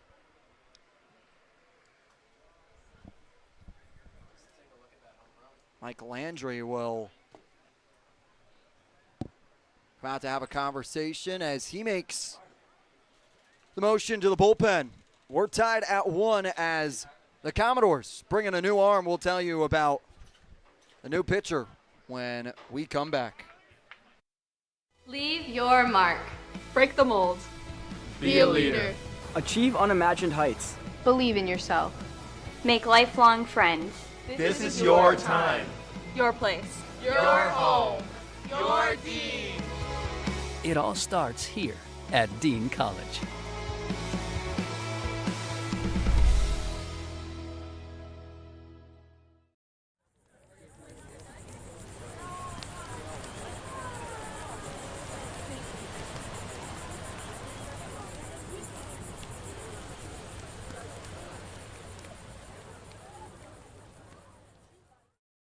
Hello there, Cape Cod. We're Bork Heating and Cooling. We've been around for 38 years and counting and have served over 5,300 customers. We specialize in the installation and service of your HVAC systems. Our favorite part of the job is making sure our customer is 100% satisfied. We've been using Bork Heating and Cooling for over 20 years now. They've installed our furnace, our central air conditioning, and our hot water heater. Their service department is great, and I'd highly recommend this company to anyone. We hope to hear from you. Give us a call anytime. Go Harbor Hawks!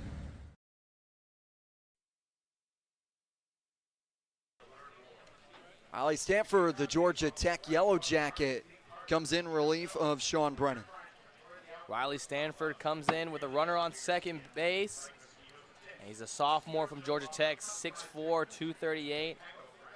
And so far has a couple appearances for the Falmouth Commodores. This will be his 4th appearance all out of the bullpen.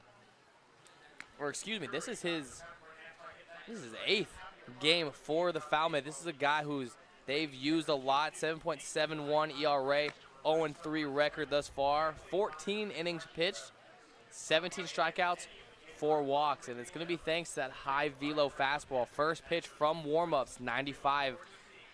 So this is a guy who's going to work to the middle to high 9s for the Commodores today. I'll now take on Nick Groves with 2 outs and 2 aboard.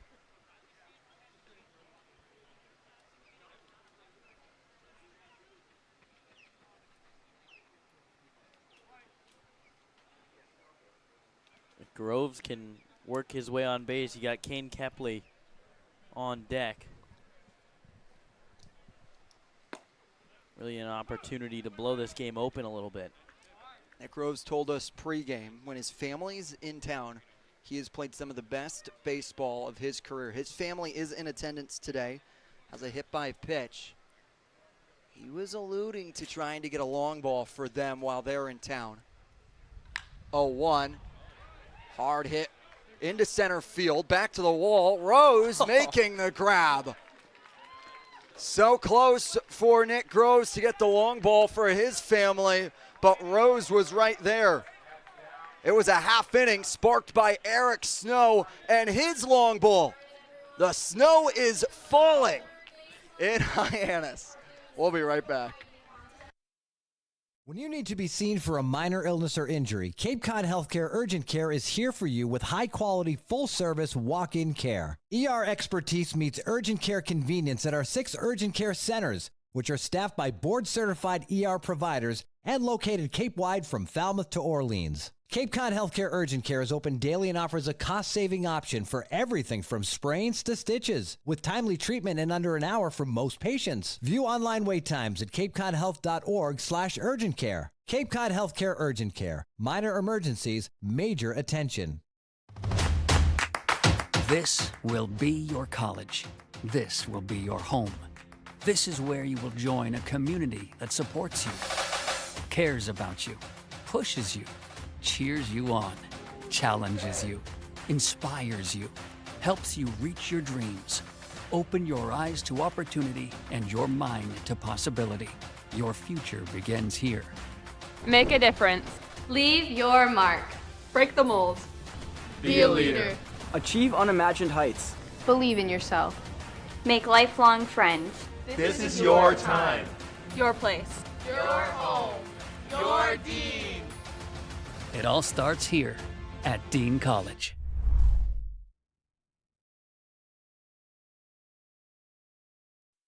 The remnants of the Centerville Pie Company starting to pick up. It was a hard-fought battle today, but I think once again, Harbor Hawks down for the count.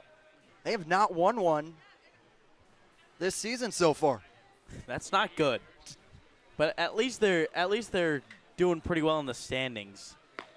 I feel like they got to focus on the baseball a little more than the pie eating, but you know, I feel like they're going to have to pick up the pie eating a little bit. But we've had some really impressive performances from interns, fans.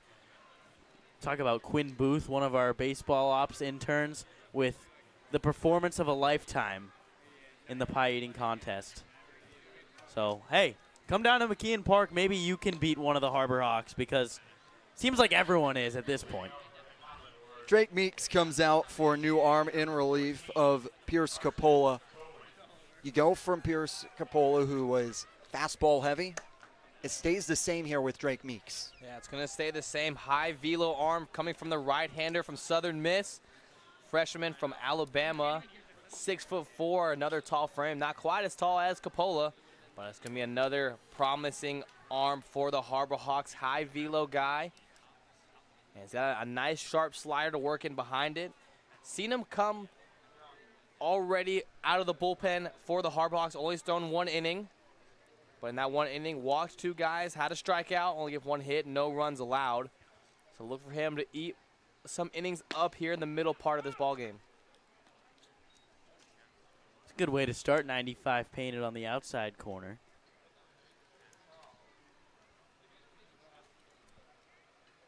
He takes on Carson Bowen, the catcher for the Commodores. Second pitch is outside at 92.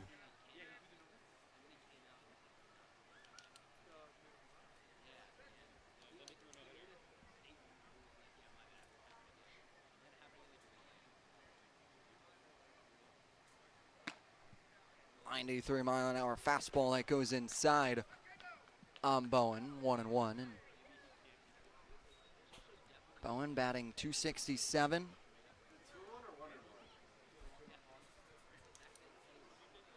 Grounded out over to White. Back in the third. 2-2. And for Meeks, using summer ball as a little bit of spring sport heading into his sophomore year. Only pitched 1 1/3 innings for Southern Miss. 2-2 breaking ball at 86 is fouled away. 2-2, and that's what summer ball can be for so many players, is that springboard to take that next step and get their coach to give them a couple more innings here, especially coming into that sophomore season. Yeah, especially when you're a freshman, don't have too many innings under your belt. This is the chance for you to, 1, gain confidence, play against some of the best guys in the country. 2-2, roller. White backhands and just lobs one into Meeks. That Bargo goes and grabs. That ball hit perfectly in the 6 hole. Not much Mason White could have done, even with a strong throw, working away from first base, working towards his arm side. It was going to be a tough play. It was Carson Bowen charging down the line, didn't have much of a chance, even with a perfect throw.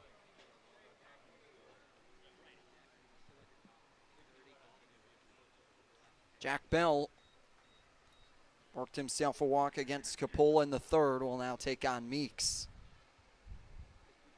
Bunt shown. Pull back, that gets away from Bargo. And now Bowen into scoring position. Now, we talked about Jack Bell's relationship with Ava Bell, one of our as the brother of Ava Bell, who our marketing intern, but Jack Bell played in the College World Series Finals against Dalton Bargo, who's behind home plate right now. Also Cannon Peebles DHing for the Harbor Hawks today. Playing in Omaha. Bunt down over to Meeks, who makes a clean throw to Cavil at first.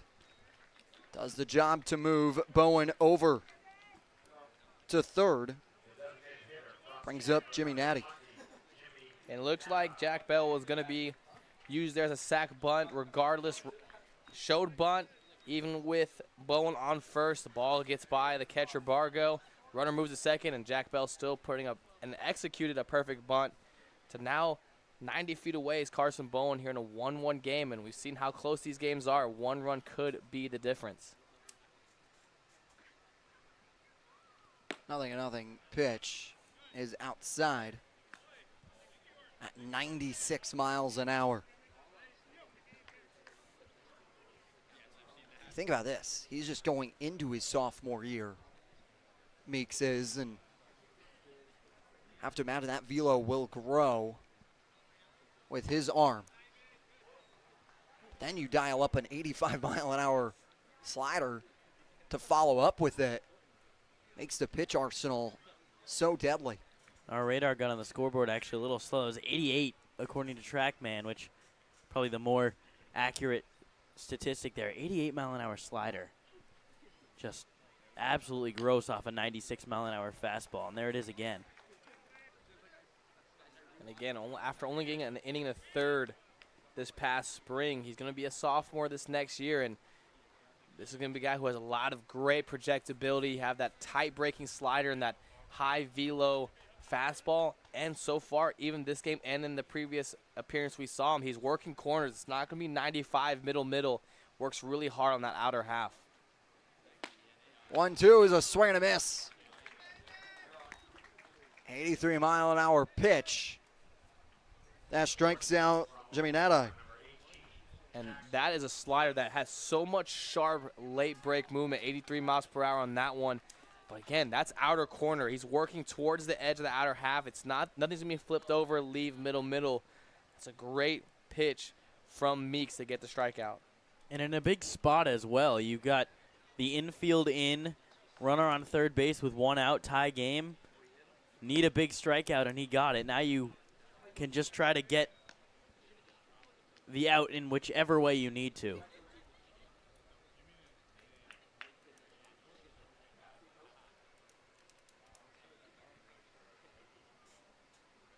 Jackson Willits, the leadoff, and trying to bring in the run for the Commodores. Nice stop by Bargo to save a run.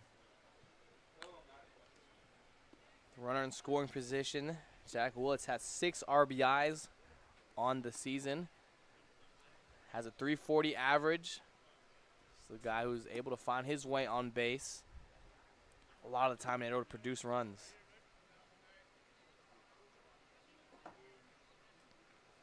.2-0 is called for, strike up by the letters.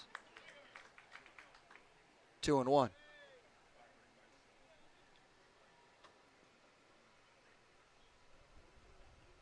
Allowing Bowen to lead off this half inning for Meeks, trying to respond with 3 straight outs. As Willits sends one high and foul.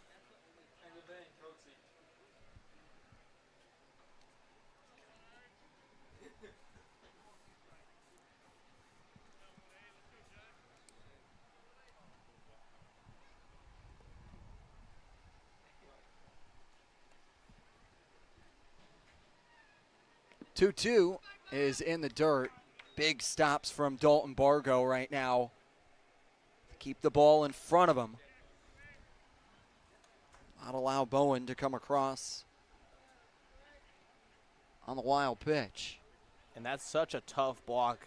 Runner staying 90 feet away. Slider spiked into the ground. And when that slider hits the ground, it's going to go the opposite direction of where it was just coming from. So that's a huge block from Bargo. 3-2 misses off the plate, and Willits works a walk, putting runners at the corners for Dylan Carey. It's a great job, and understanding Meeks is trying to backdoor that one, just leaving that one a little too far, arm side, and it's staying away. Again, great plate discipline from Willits to leave it out there. Now I got runners on the corners. Carey looks at a strike at 93. For Meeks, primarily using that fastball with mixing in the slider.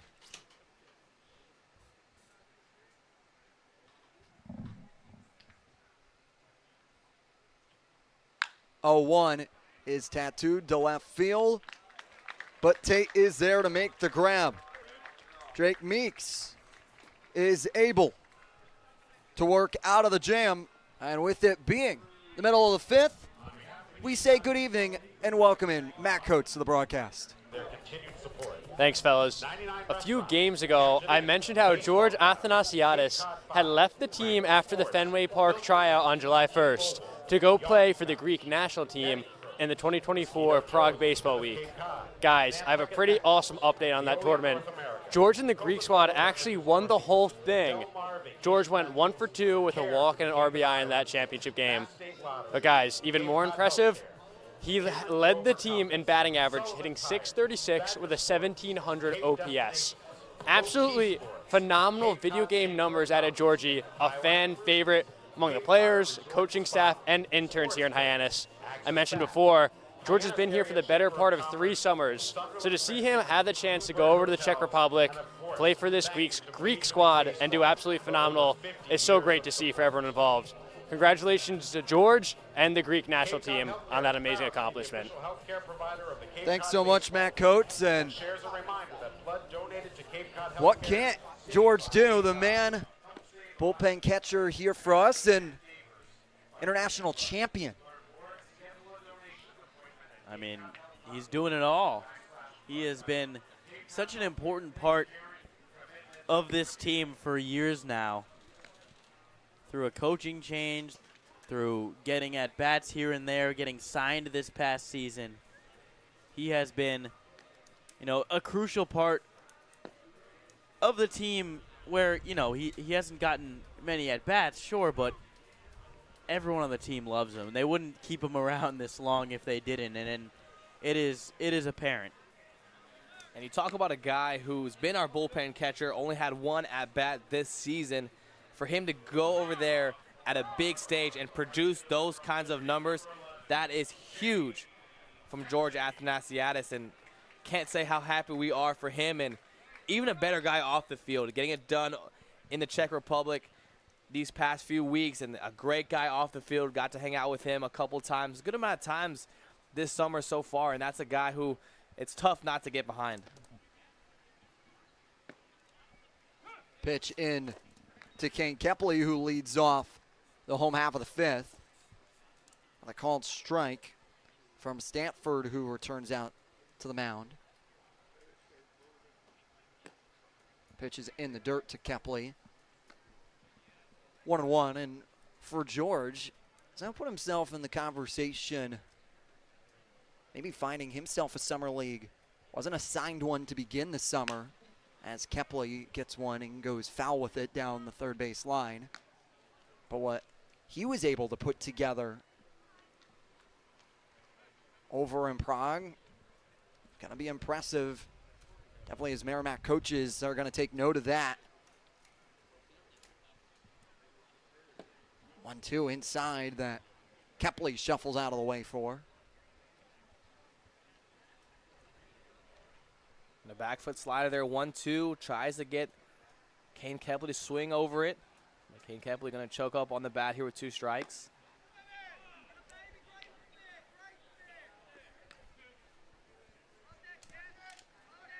Kepley staying disciplined.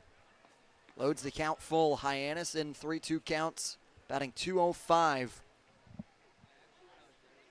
3-2 is a breaking ball, and Kane Kepley gets his 24th walk of the summer and his 2nd of the day.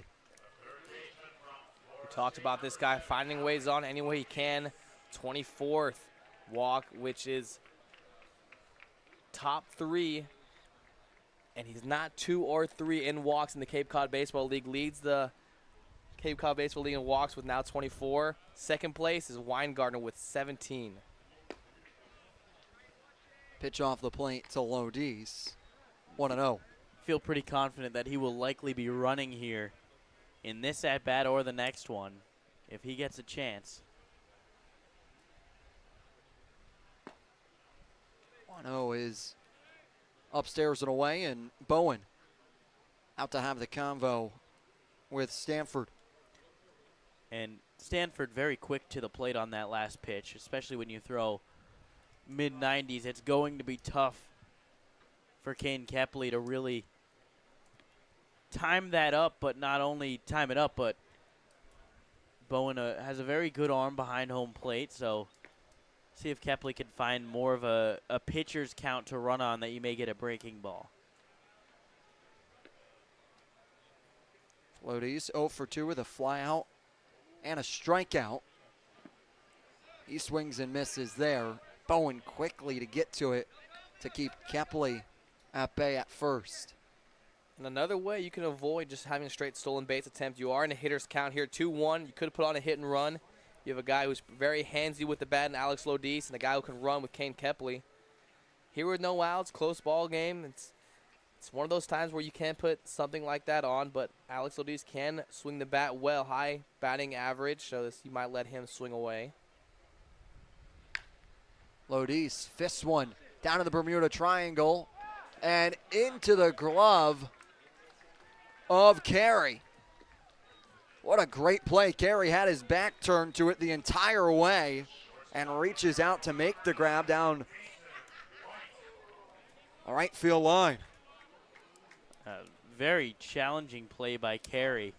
I thought that might have had enough depth to find some grass in the outfield, but it did not. Carey kind of bobbled it a little bit with his chest and ended up bringing it in.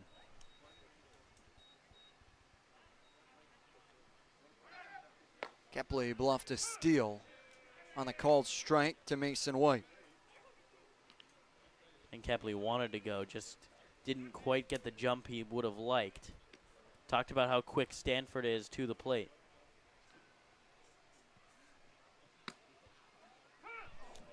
Pitch called for strike. That finds the zone on the 0-2. Nasty movement on that one.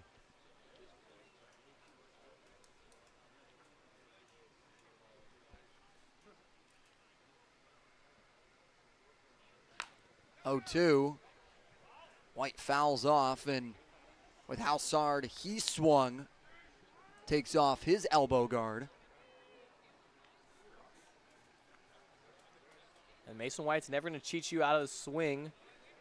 Down to 0-2, took another big hack there. It's not a guy where you can get 0-2 and assume he's going to just get handsy and put one into play. He's one who will still drive it into the gaps down 0-2. Check back over to Kepley, who goes in safely sliding for White. Family of Arizona Wildcats. His dad played baseball at Arizona. His uncle Darren Daniel played football at Arizona. Runner goes as White is able to get one in front of Jones in right field. Station to station moves Kepley, who is on the move. Mason White gets himself aboard with a hit.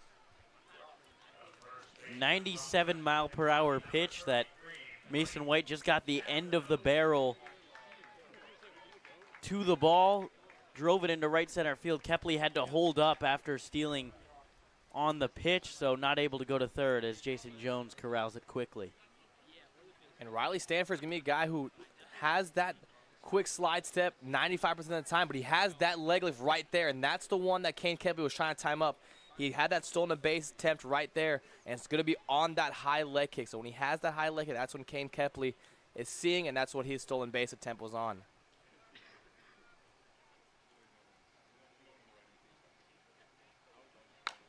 Cabell sends one into the netting. I wouldn't be surprised to see Kepley on the move here on this pitch. 1-1 so far. You've seen the big leg kick twice. I know you got a left-handed hitter up, so it's a more of a clean throw for Bowen, but runner goes right on cue, Josh. Cabell fouls it away to have them retreat. And he's just getting perfect reads on that high leg kick. Anytime he's seeing that high leg kick, Josh, to your point, got another great jump right there. And even with the left-hander in the box, if you get a jump like that and have the speed of Kepley, your only chance is to back pick Mason White over at second base.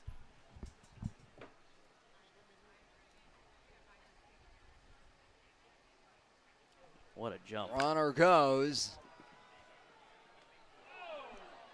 Foul away pitch that a fan tried to one-hand grab. Had it pop off his palm, and Kane Kepley once again has to retreat. Mason White a step behind him. A follow-me steal there. Now you wouldn't be surprised if after a jump like that, Stanford probably has to check over.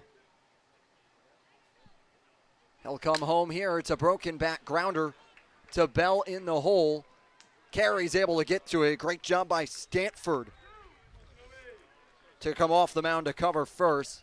It does the job moving Hyannis into scoring position for both their runners. able to move them over. Doesn't quite count as getting the job done here now with 2 outs. Eric Snow in the box. Guy's been swinging it well for the Harbor Hawks, hitting .333. He's found a lot of success these past few games. Eric Snow unleashes on another one. Rose back to the wall and makes the grab over his head. Eric Snow was looking for a home run 2 of the season, but comes a couple feet short. Wow.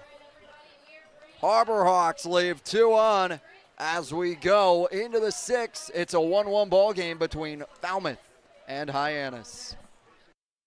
Hello there, Cape Cod. We're Bork Heating and Cooling. We've been around for 38 years and counting and have served over 5,300 customers. We specialize in the installation and service of your HVAC systems. Our favorite part of the job is making sure our customer is 100% satisfied. We've been using Bork Heating and Cooling for over 20 years now. They've installed our furnace, our central air conditioning, and our hot water heater. Their service department is great, and I'd highly recommend this company to anyone. We hope to hear from you. Give us a call anytime. Go Harbor Hawks! Your future begins at Dean College. Make a difference. Leave your mark. Break the mold. Be a leader.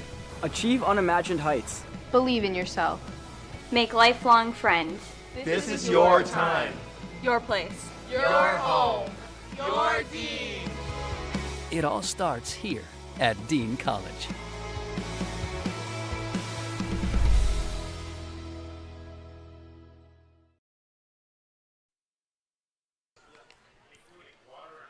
Hey Hawks fans, if you live on Cape Cod or know someone who does, tell them to host a Hawk. The Harbor Hawks are in need of host families as the 2024 season continues, and we need your help. Email us today at harborhawks@gmail.com to join our family. And you hear stories like Eric Snow's where he gets an ice cream for home run. You're such great, fun stories to hear when you host a Hawk. You know, you have little things that each family does for their individual player, and the memories that you build with meeting these guys, spend the summer with them, get to hear about the games, and get to hang out with some pretty big names for the Harbor Hawks. I hope to hear their name called in the MLB draft and play. Host mom myself and Chase Avery is staying with. You're a host mom? The host mom that we are staying with still is in contact with one of her first players that she ever has, and whenever he comes into Fenway, she always gets tickets, and it's part of that lifelong connection that you have. Pitch is low in the dirt. 2 rows for Jake Meeks, who's coming back out for his 2nd inning of work. Yeah. And Meeks, his first inning of work, was kind of trying to pick at corners a little bit. Not able to have the cleanest of innings, but able to get out unscathed. Had a big strikeout with 1 out, runner on third base that helped him get out of that inning. Pitch inside on Rose, now 3-0. Meeks is behind in the count.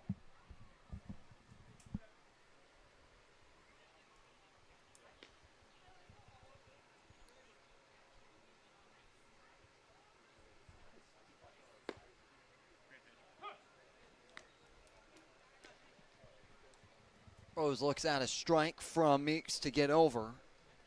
And at the 3-1. Harbor Hawks starting to create a little bit of motion in their bullpen. It's going to be number 23, Jacob Moore, getting going in the bullpen, just light tossing, not getting hot. Seems to be Meeks' inning.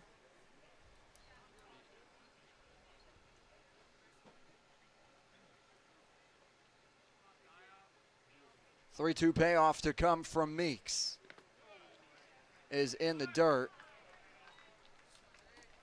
As Joseph Latina, the home plate umpire, took a brunt of that one. Yeah, it's just going to be a 3-2 slider. He's going to try to flip over for a strike, try to catch Zion Rose off guard. And we have a 95-mile-per-hour fastball. You get a chance to kind of freeze hitters when you flip over a slider, and that one just getting away from him, coming out of the hand, arm side. Couldn't get it to come back over for a strike.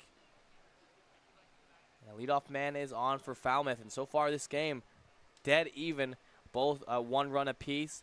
Falmouth with 2 hits, Harbor Hawks with 3, both with 0 errors. Looking pretty even on the scoreboard thus far. It's been an even contest. It's really been 1 hit for both sides that has broken through. For Hyannis, it was the Eric Snow home run. For the Commodores, it was the single of Trent Caraway to bring in Carey, who had walked previously in that half inning. It's been a pitcher's duel so far. 91-mile-an-hour fastball from Meeks in to get the call against Turley.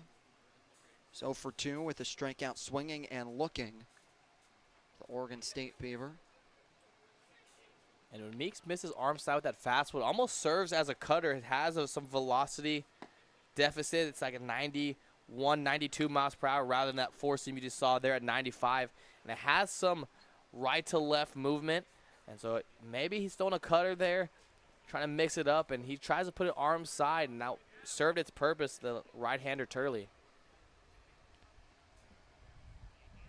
Meeks will check back over. Cavill doing a great job to pick it up out of the dirt. And that's a play by Cavill that does not show up in the stat sheet, but maybe saves a run, because that ball gets away. Rose is likely on third base with nobody out. 1-1, foul tipped into the netting.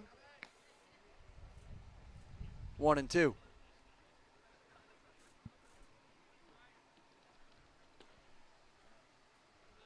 Got some Harbor Hawks floating around, and as well as the Harbor Hawks got some good boys that we love to see on the broadcast booth, and there's one there laying and enjoying the view here at McKeon Park. Grounder over to Lodis at third. Snow will try and get the double play. They get the lead runner, though, for the first out. That was one of those plays where you think maybe Lodis going to just take the out at first base, but no, makes the crossbody throw to second, gets to the lead runner, and they even had a chance to get the speedy Turley going to first, just not quite in time. Such an athletic play from Alex Lodis. Again, to be able to make that throw across your body on the run to second base, that's a tough play when ranging in from third base, but to able to almost even get to double play speaks to how good this infield has been. And on top of it, playing in a position that he hasn't played in yet this summer at McKeon Park. The first time today, playing at the 5th position on the field at third base.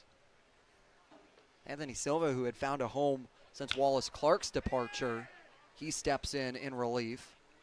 High fly ball into left center field that Tate comes out to make the grab for. Going back to first is Turley.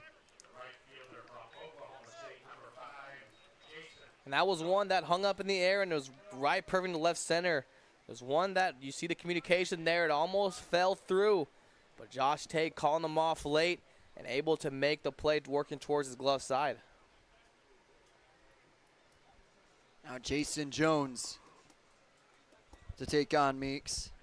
He's 0 for 2. The strikeout swinging and looking.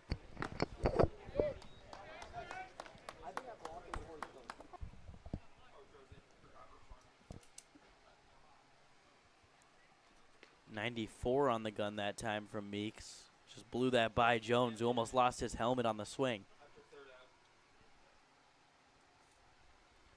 0-1 runner goes. Bargo with a dot down to second. Doesn't beat out Turley, who's able to grab second base on the stolen. And Turley got a shuffle lead that time. Really got a really nice jump against Drake Meeks, but Bargo still put a really nice throw on him, almost threw him out. Yeah, seemed to have the timing of Meeks right there, like you said. Got the shuffle off, and a perfect throw from Bargo couldn't beat Gavin Turley's run with his second stolen base of the year. And Meeks dials up a nasty slider at 81. to Strand Turley at second. It's a 1-2-3-4 inning for Drake Meeks. We're still tied at 1, going to the bottom of the second, and with that, we welcome in Josie Broyles. The Hawks had a really successful children's night last Sunday where kids got to run the bases and meet players. There's no doubt that the Hawks community cares a lot about their future Cape League probables. But I wanted to shout out two very special Harbor Hawk kids, Bat Boy and Batgirl Will and Paulina. Will plays for the Barnstable All-Stars, and when he shared with me that baseball was his favorite sport, I made sure to ask what his favorite part about being a Bat Boy was. He told me that he really just likes to sit on the sidelines and watch the college pros play in order to learn something to add to his own game. Polina made me laugh because she told me that her favorite part is actually watching other kids run for foul balls and that she feels lucky that she gets to do it all the time. Back to you guys. Thanks so much, Josie. It's the great privilege to be a Bat kid here for the Hyannis Harbor Hawks and get to sport the blue and orange themselves, get to be a part of the team for the summer. You get to be a part of the team, get to meet some of the guys, and just being a kid here at McKeon Park, you saw in the background there Aaron Savory signing autographs for kids, and that's just a part of the culture here at McKeon Park. Yeah, but let's take you back to Drake Meeks. He dialed up a great strikeout. Yeah, you see it here, slow-mo. He's working that slider right, missing barrel. And you can see the swing from Jason Jones. It's missing barrel, moving from right to left on your screen, and Turley, or it's going to be Jason Jones just coming up empty on that swing without a lot of horizontal movement from Meeks. Now for the Harbor Hawks. Going to try and break this tie that we have standing at 1 apiece. Both teams scoring their lone runs of this contest in the 4th. As Hyannis sends up Dalton Bargo, Cannon Peebles, and Josh Tate to the plate this half inning. Bargo looks at Stanford outside 1-0.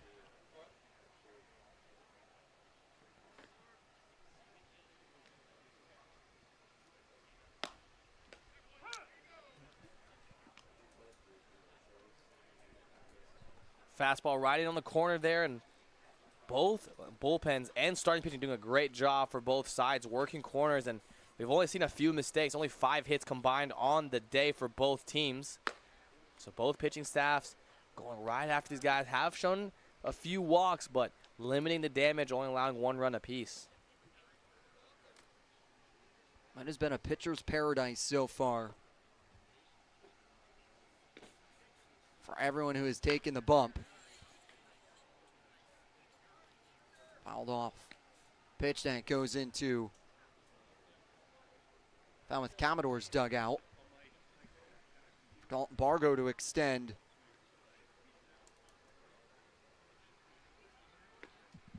His at-bat.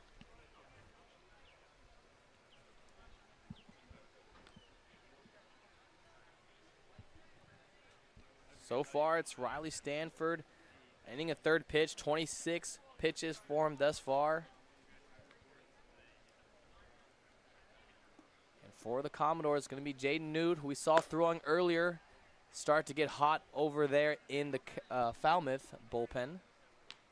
Jaden Newt, the LSU Tiger, starting to go through his motions. And Jaden Newt has a really interesting bullpen routine as we're kind of watching him in the corner of our eyes during this Dalton Bargo at bat.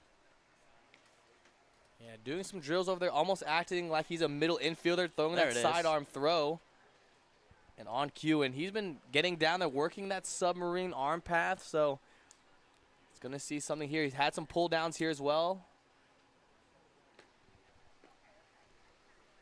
Payoff pitch here to come to Bargo. As a tapper back into the glove of Bowen.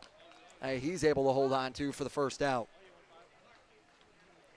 Back foot slider, perfectly executed there from Stanford. Gets his first strikeout of his inning and 2/3 work. Really just dropped out of there. You saw the replay that time. Looks like it's going to be one of those two-seam fastballs that runs back over the plate, instead drops right by the back heel of Dalton Bargo.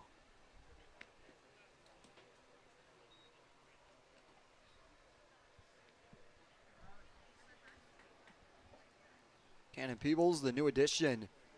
The Harbor Hawks squad got activated this morning, plays today. As he looks at a strike. 0 for 2 with 2 flyouts. This guy is still looking for his first hit of his young Harbor Hawks campaign. Seen him work towards left field in both of his plate appearances thus far. 1-1 outside. 2-1.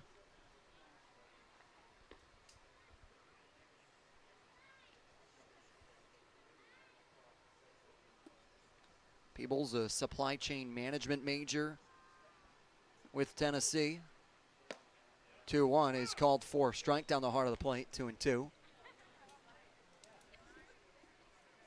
That'd be a business degree, right? Some sort of.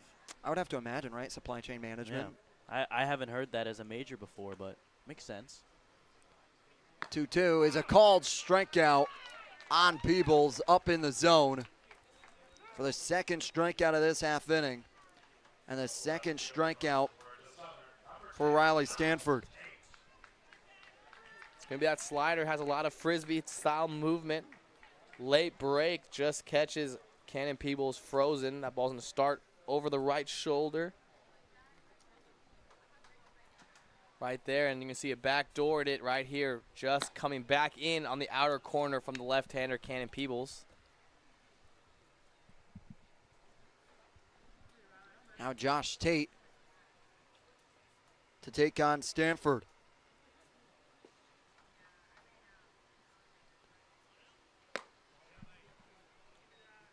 Pitch inside on Tate, 2-0. For the Harbor Hawks, still Jacob Moore, number 23, working in that down the left field line for the Harbor Hawks bullpen.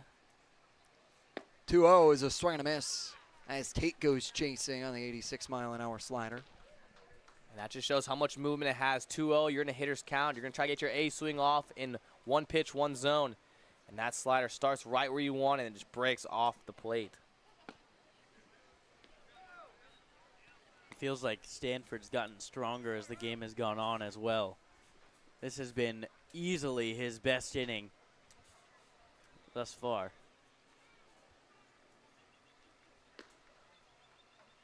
3-1. Pitch inside to Josh Tate. Gets himself a second walk on the evening. Puts a runner on here in the 6th for Nick Groves. And went behind the count 2-0, dropped 3 straight sliders. So that's going to be a pitch that he likes to trust.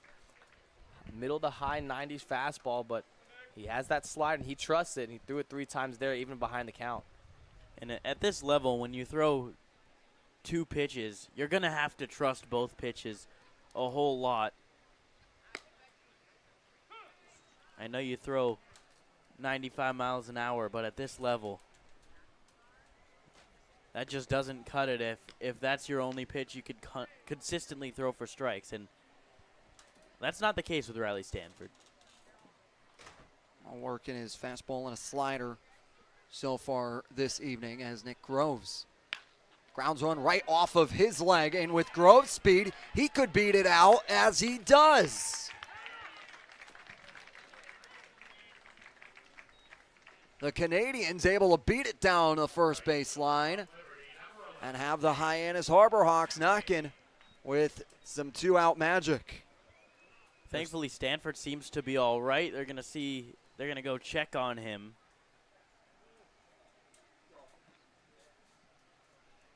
And the trainer is not out there right now, but this is a check on Stanford's health with the umpire going out there immediately. And Mike Landry back out of the dugout to check on his hurler. Joseph Lamatina, home plate umpire, joining in on the conversation. The infield converging as well. They're going to give him a warm-up pitch here. He took it square on the calf.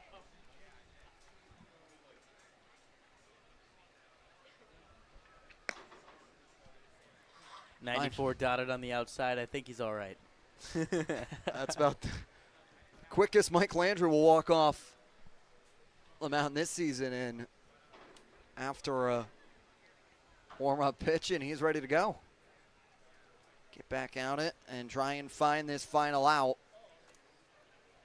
But he's going to go up against Kane Kepley. Already has 2 walks today. Is 0 for 1 with a pop out to Caraway in foul territory.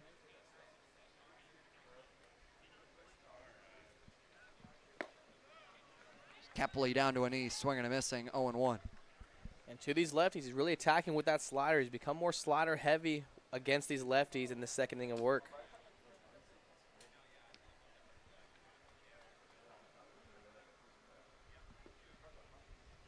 Kepley gets under and go into the grandstands down the third base line.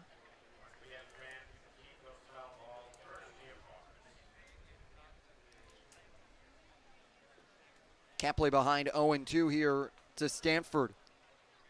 After striking out Bargo and Peebles, walked Tate, and Groves get an infield single. The 0-2 is in the dirt, gets away from Bowen, and Tate and Groves able to go grab the bag in front of them 90 feet. Put both in scoring position.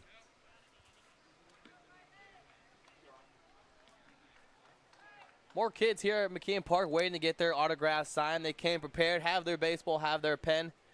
Just waiting on the lucky player that walks out to get their autograph. They're waiting right there. 1-2. As Kane Kepley waits on that pitch. 4 ball. Runners in scoring position, 2 outs. Hyannis, the 3rd best average in the Cape Cod Baseball League, trailing just YD and Harwich. Launcher into center field. Rose back to the warning track once more to make the grab. Rose has been the eraser for hard hit balls for the Harbor Hawks so far today. We go to the 7th, still tied at 1 between Hyannis and Falmouth. Hello there, Cape Cod. We're Bork Heating and Cooling. We've been around for 38 years and counting and have served over 5,300 customers. We specialize in the installation and service of your HVAC systems. Our favorite part of the job is making sure our customer is 100% satisfied. We've been using Bork Heating and Cooling for over 20 years now. They've installed our furnace, our central air conditioning, and our hot water heater. Their service department is great, and I'd highly recommend this company to anyone. We hope to hear from you. Give us a call anytime. Go Harbor Hawks! This will be your college. This will be your home. This is where you will join a community that supports you, cares about you, pushes you, cheers you on, challenges you, inspires you, helps you reach your dreams. Open your eyes to opportunity and your mind to possibility. Your future begins here. Make a difference. Leave your mark. Break the mold. Be a leader. Achieve unimagined heights. Believe in yourself. Make lifelong friends. This is your time. Your place. Your home. Your Dean. It all starts here at Dean College.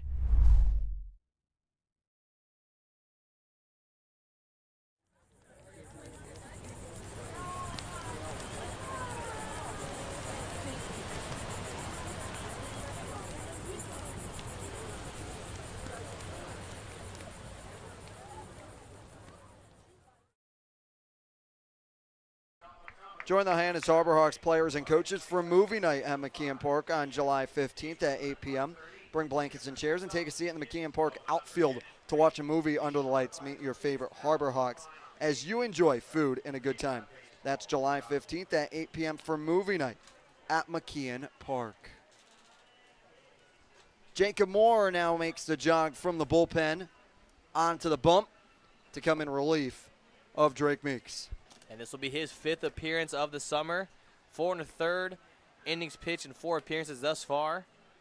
So far, 8.31 ERA. When you take a look at him, he's going to be a sinker slider guy. His sinker, lots of arm side run, and his slider is going to have nice late break This has been a guy they've trusted already in his 5th appearance for the Harbor Hawks coming out of the bullpen. Comes into a big spot, still 1-1, lots of zeros on the board, been a very bullpen-heavy game. It's been a pitcher-heavy game, and they've been dominating when they've touched the rubber, and I've heard their name called. Jacob Moore trying to continue that here to take on Bowen, Bell, and Nadai.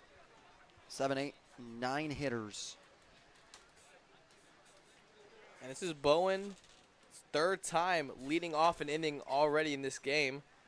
Had it last night, Jacob Irons, where that bottom half in the same part of the lineup starting off the inning. And tonight it's going to be Bowen, Bell, and Nadi for the 3rd time being due up. Yeah, it was Maldonado, Heyman, and Fator that started 3 innings off for the Mariners last night. Hyannis went on to win that game 8-7. Morph deals a pitch that's fouled by Bowen back into the netting, 1-1. And like the previous meeting at White House Field, Hyannis and Harwich down to the very end there in a close one last night. So two teams have a flair for the dramatics this season. Yeah. Hyannis 3-0 in the series, but every single game has come down to the final out. 1-1 from Moore is a breaking ball at 76. A lot of late, sharp movement from Jacob Moore. And we talk about it almost every single time he pitches, but he's got an interesting arm slot, comes straight up to the ear on his delivery. You see him here. He starts at the hips, and once that arm comes up, straight to the ear. Pitch outside, 2-2. Yeah, it seems to be a newer style. Avoid all that, in quote, unnecessary motion in your arm. They're not telling guys to have that big circle anymore. A lot of guys coming and shortening up that arm motion to avoid the waste of movement and add extra velocity. 2-2 has velocity on this hit as it drops in by Tate to the left field line. He's got a strong throw into second. Mason White was cutting it off to Eric Snow. And it's a double for Carson Bowen to lead things off in the 7th. Found his way to lead off the inning last time back in the 5th with a single, gets a double right there. And that's what Falmouth's going to need, lead off double here with nobody on. Last time we saw Jack Bell have a sacrifice bunt showing both times, so let's see if he does that here. Harbor Hawks with that anticipation will bring Alex Lodis toes on the grass, right in the cutout. Same as Blake Cavill over at first base. Big spot here for Bell as he offers bunt, and it is fouled back into Dalton Bargo.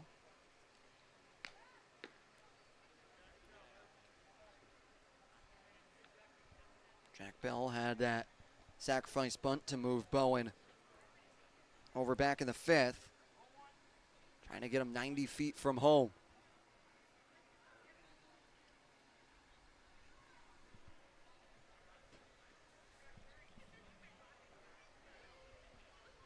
A 1, beautiful bunt right back to Moore on the mound.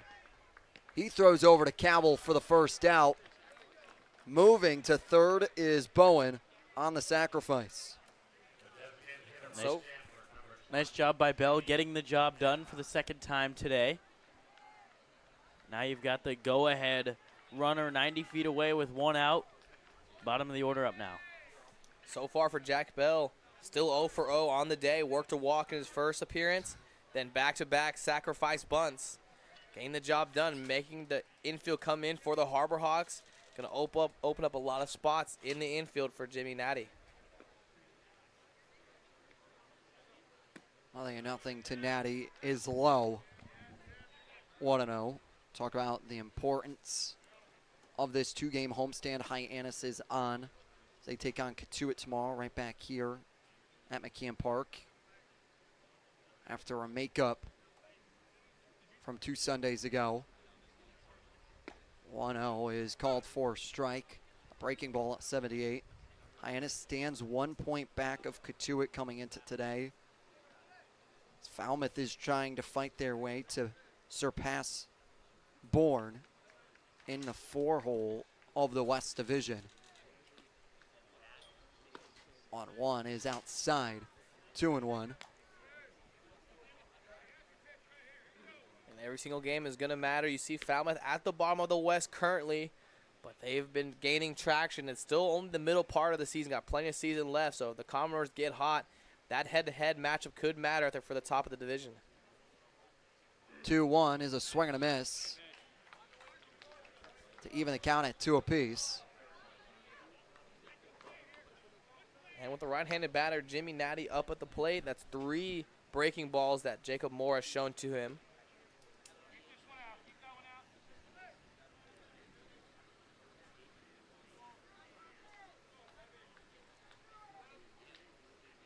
Big pitch here to come for Moore and Anati.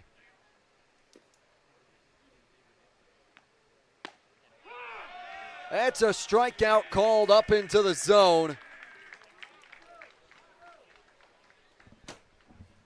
for the second out, the top of the 7th. And another big strikeout. 1 out, runner on third base, and this time it's Jacob Moore coming through. A beautiful breaking ball on the outside part of the plate. Dalton Bargo maybe helping out a little bit with the frame. But now 2 outs. Hyannis can send that infield back. Moore will have to take on Jackson Willits, a leadoff man for the Commodores. He's 0 for 2 with the walk. Walk happening in his past plate appearance in the 5th.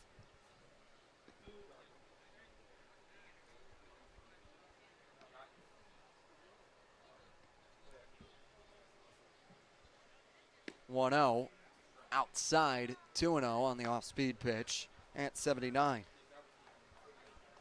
And just like Riley Stanford, Jacob Moore relying more on that breaking ball here early. Down the count 1-0, tried a backdoor, just missing a little arm side. Staying away from the left-hander.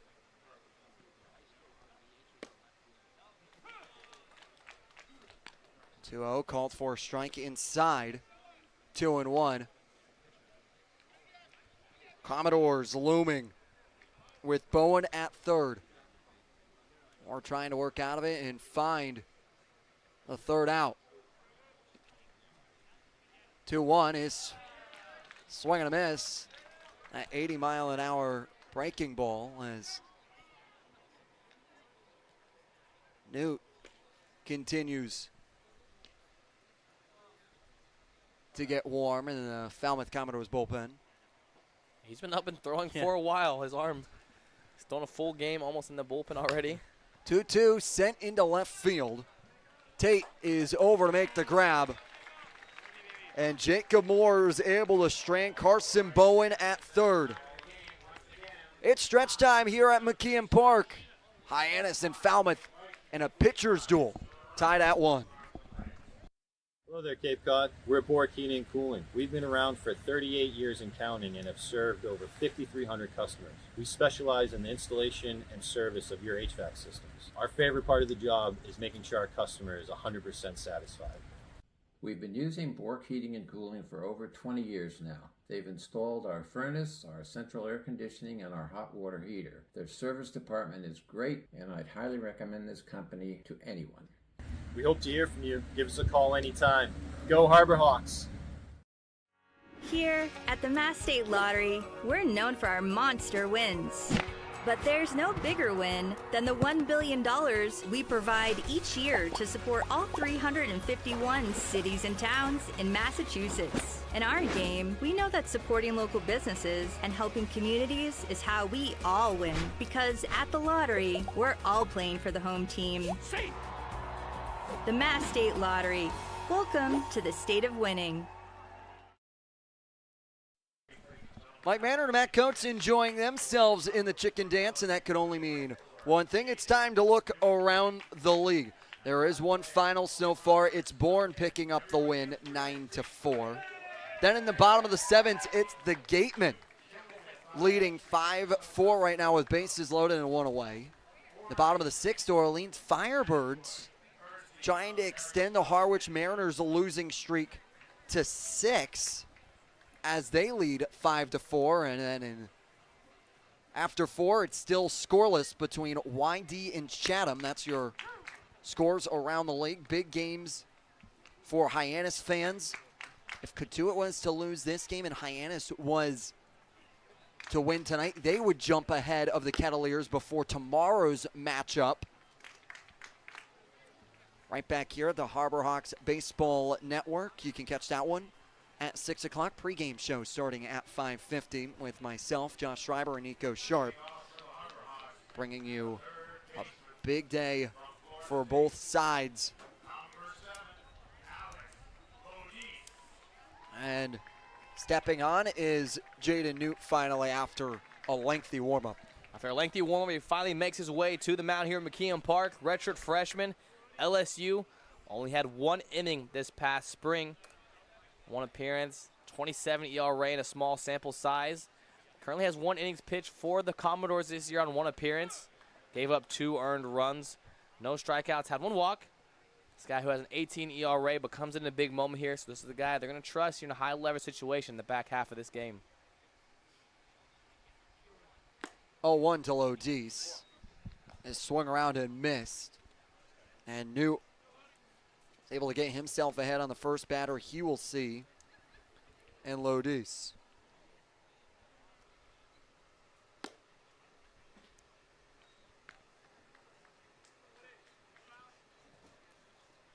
Newt sitting low to mid-90s, 93 and 92 so far today. 1-2 to Lodis. Is able to go foul. It looked like it hit chalk to me up here, but Joe Cruz, the first base umpire, had the better view down the line.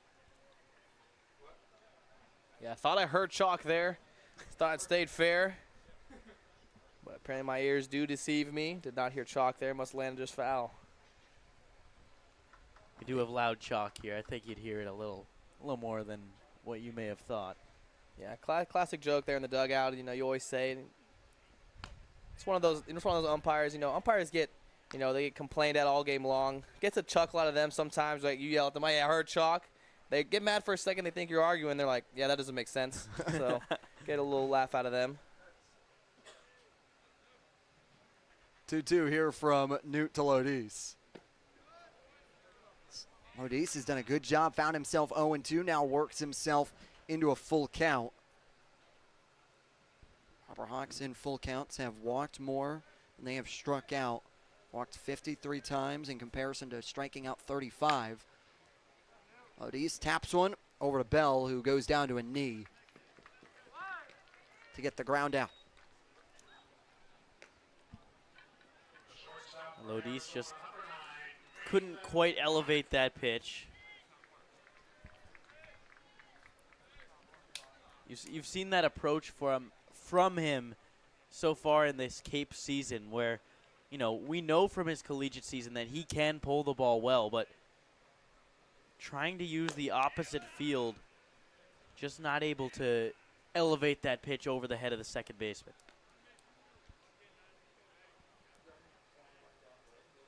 White is 1 for 2 with a walk and a single.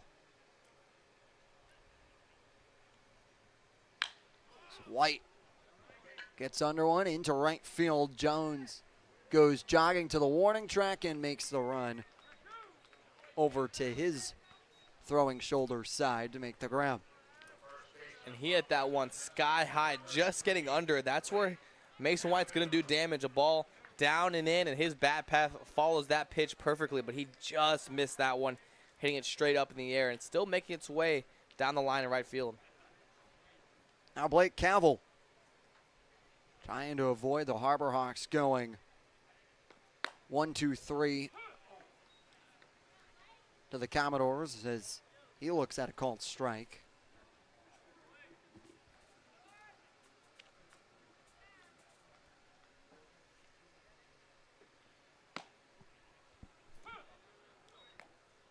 .96-mile-an-hour slider. That has Cavill behind 0-2. And New is able to come in and get a 1-2-3 inning We remain tied at 1 going to the 8th between Falmouth and Hyannis. This will be your college. This will be your home.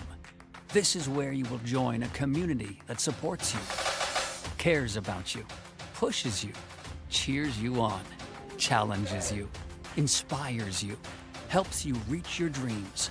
Open your eyes to opportunity and your mind to possibility. Your future begins here. Make a difference. Leave your mark. Break the mold. Be a leader. Achieve unimagined heights. Believe in yourself. Make lifelong friends. This is your time. Your place. Your home. Your Dean. It all starts here at Dean College. When you need to be seen for a minor illness or injury, Cape Cod Healthcare Urgent Care is here for you with high-quality, full-service walk-in care. ER expertise meets urgent care convenience at our 6 urgent care centers, which are staffed by board-certified ER providers and located Cape-wide from Falmouth to Orleans. Cape Cod Healthcare Urgent Care is open daily and offers a cost-saving option for everything from sprains to stitches, with timely treatment in under an hour for most patients. View online wait times at capecodhealth.org/urgent care. Cape Cod Healthcare Urgent Care. Minor emergencies, major attention. It's better pitchers duel as we head into the 8th. Only 7 combined hits for these two teams, and for Hyannis, they average 8.3 hits per game, while on the other side, for Falmouth, they average 7.7. So we are just getting at Falmouth's average, and we haven't even gotten to Hyannis's average from a combined perspective, as Falmouth has 3, Hyannis has 4, as we hear in this 1-1 ball game.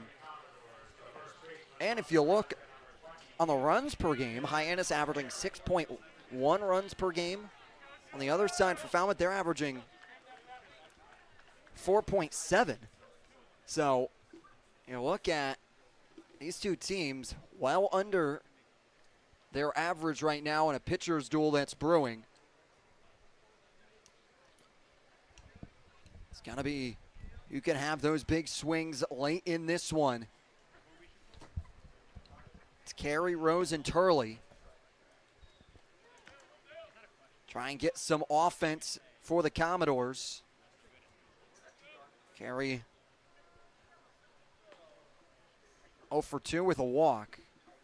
He's the lone run to come around and score after the RBI single from Trent Caraway.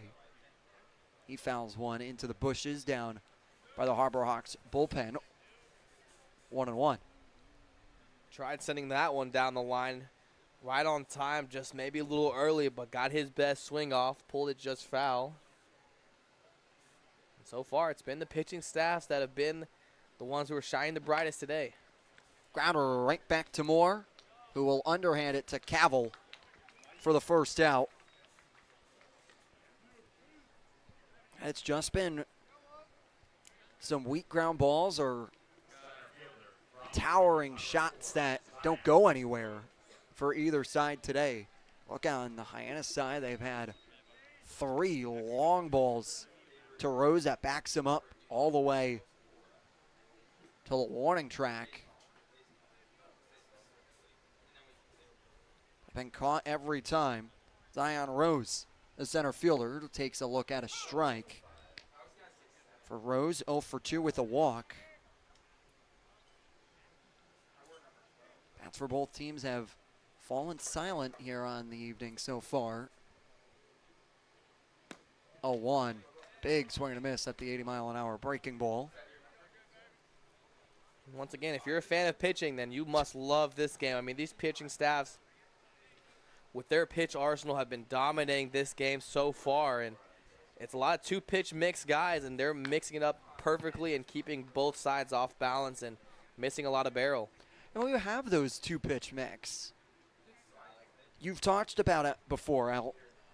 In the days of old, it used to be get as many pitches as you could have under your belt. Now there's a changing in the philosophy to get 2 pitches that you can command and go to at a moment's notice.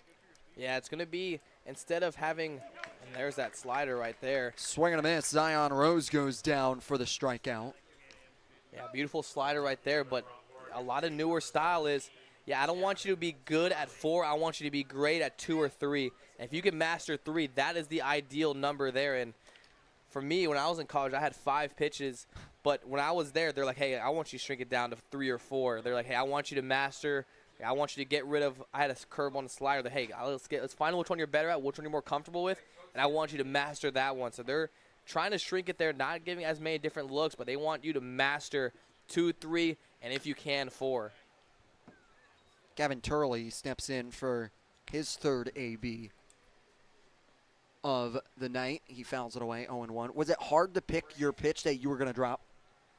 Not necessarily. I mean, I was more of a slider guy. I love to show the curveball just to show a different look. Still had the same 4-seam spin, and it still looked different to the hitter and just give them a more of a 12-6 look, which I enjoyed. But I loved the slider more and felt more comfortable. It was definitely my better pitch, but I love just to show the 12-6 just so it was always in the hitter's mind. Turley fouls off. Second pitch he sees in. Moore is ahead, 0-2, trying to work another 1-2-3 inning for the Harbor Hawks. Be their 3rd of the evening if he could get the call here. Peel down to Joe Cruz, who said he did not go around. And Jacob Byers, from my understanding, you're more of a knuckleball guy. Yeah. The iron special, some would say. Yeah, I sport one pitch. It's called the knuckleball, and it is the iron special. We don't know where it's going. That's the beauty of a knuckleball pitcher, man. I don't know. You don't know. No one knows. That was my one pitch. The 1-2 is a swing and a miss, and Jacob Moore works an 89-mile-an-hour fastball by Gavin Turley. Through 7.5, we're tied at 1 between Falmouth and Hyannis.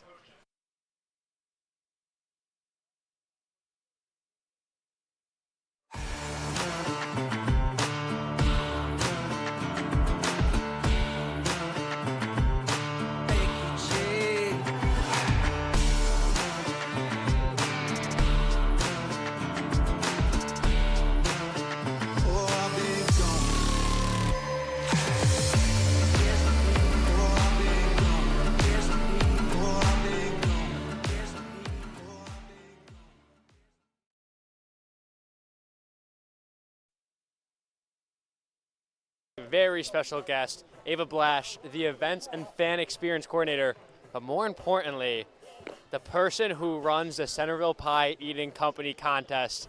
Ava, I gotta ask, such a great event. What's been your favorite contest so far this summer?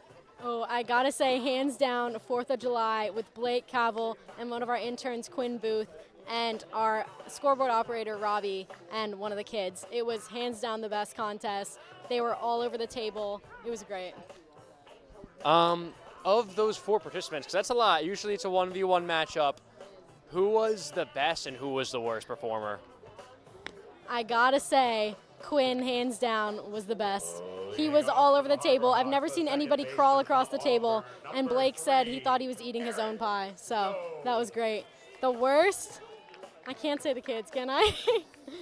Uh-oh, hopefully they don't hear this, and if they do, they got to come back and do better next time.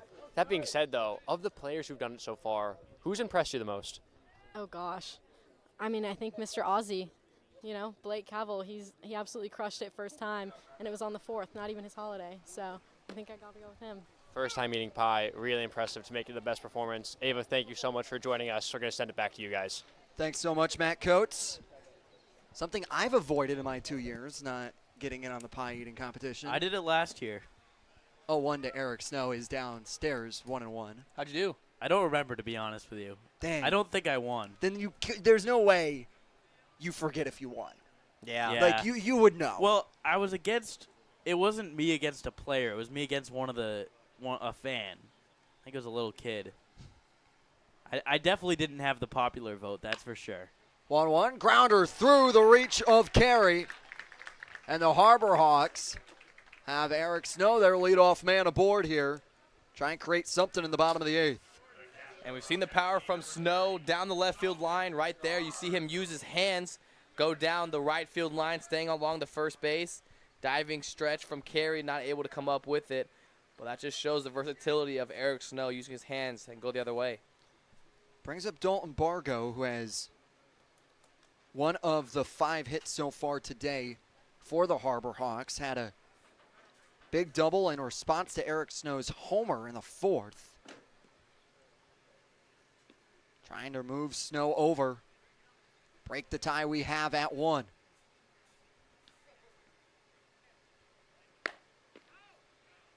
Pitch outstairs to the Tennessee Volunteer.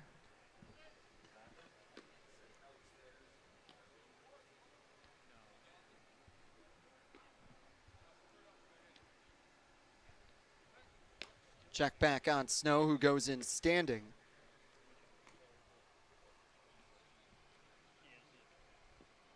Two stolen bases on the year for Snow.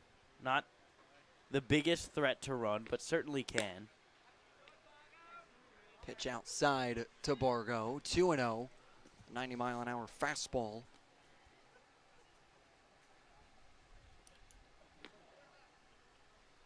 New at a 1-2-3 inning. Pitch inside, it was a bluff steal from Snow. 3-0.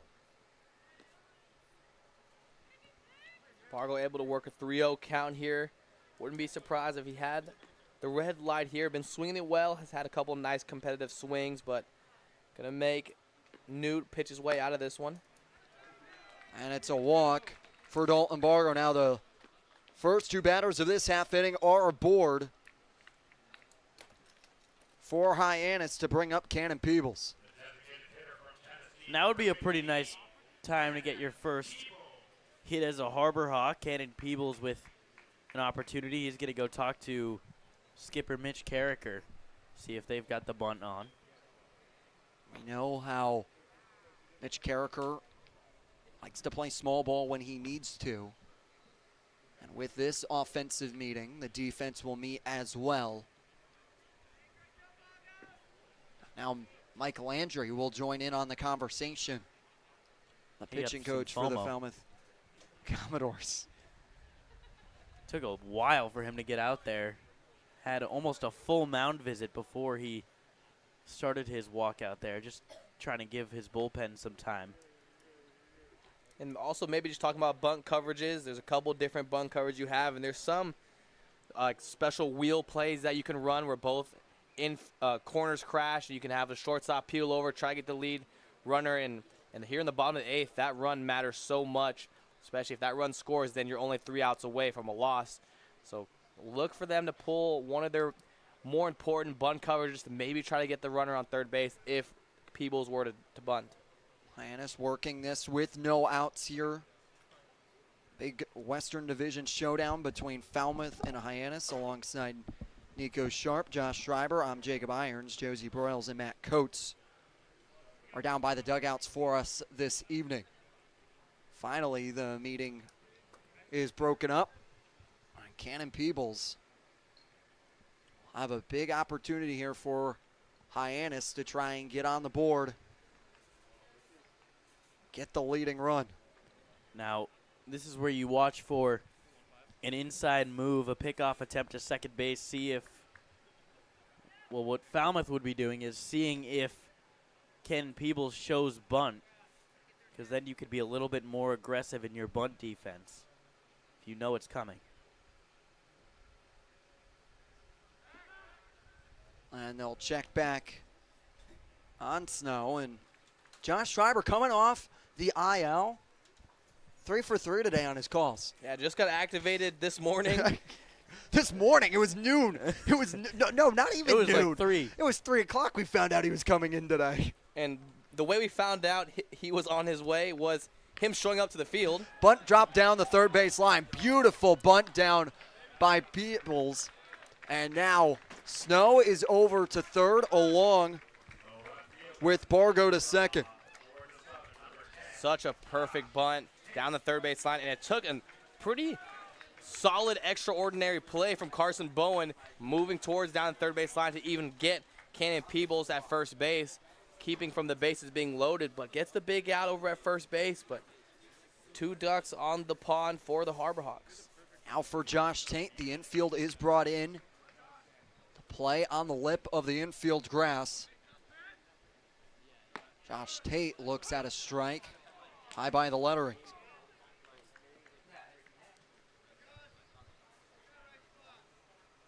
Tate's got plenty of room up the middle. If he could squeak one past the pitcher, could potentially bring home 2. 0-1 inside. 1-1. This was what Hyannis worked on in the batting cage pregame today. Working on situational hitting in big moments. Got a left-hander warming up, left-hander on deck. This likely will be Jaden Newt's last batter. 1-1. Tate is able to send into center. Rose is there. Tagging will be Snow. The throw will not go home, but rather to third. Making the tag over to third is Borgo, and Hyannis breaks the tie 2-1. And timely piece of hitting there by Josh Tate. Understanding what his role is there. See the ball up and try to drive it to the outfield. And we see it here. Josh Tate with 2 runners in scoring position, less than 2 outs. Now gets down and up and under it. Sends it to the center field. Just deep enough for both runners to be able to advance. And the Harbor Hawks up 2-1 here in the bottom of the 8th. Nick Groves sent one foul. 0-1.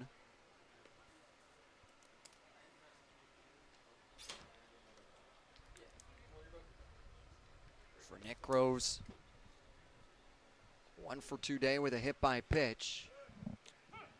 He looks at a strike at 91, 0-2.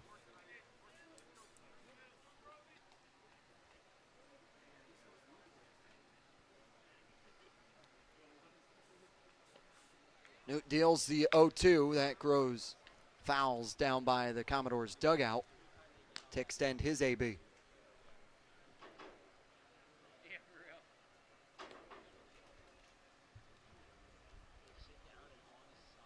You'd love another insurance run going into the top of the 9th. Groves with the opportunity.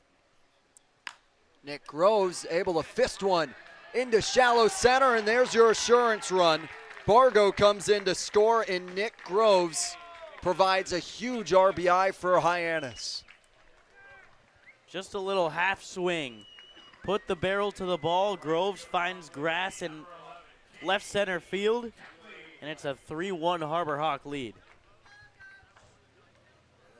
Great use of the hands there by Groves, just showing that you don't need a 101 mile per hour exit field to get it done. Use the hands right there, just drops over the shortstop Willits, and it's a big time RBI single for Nick Groves.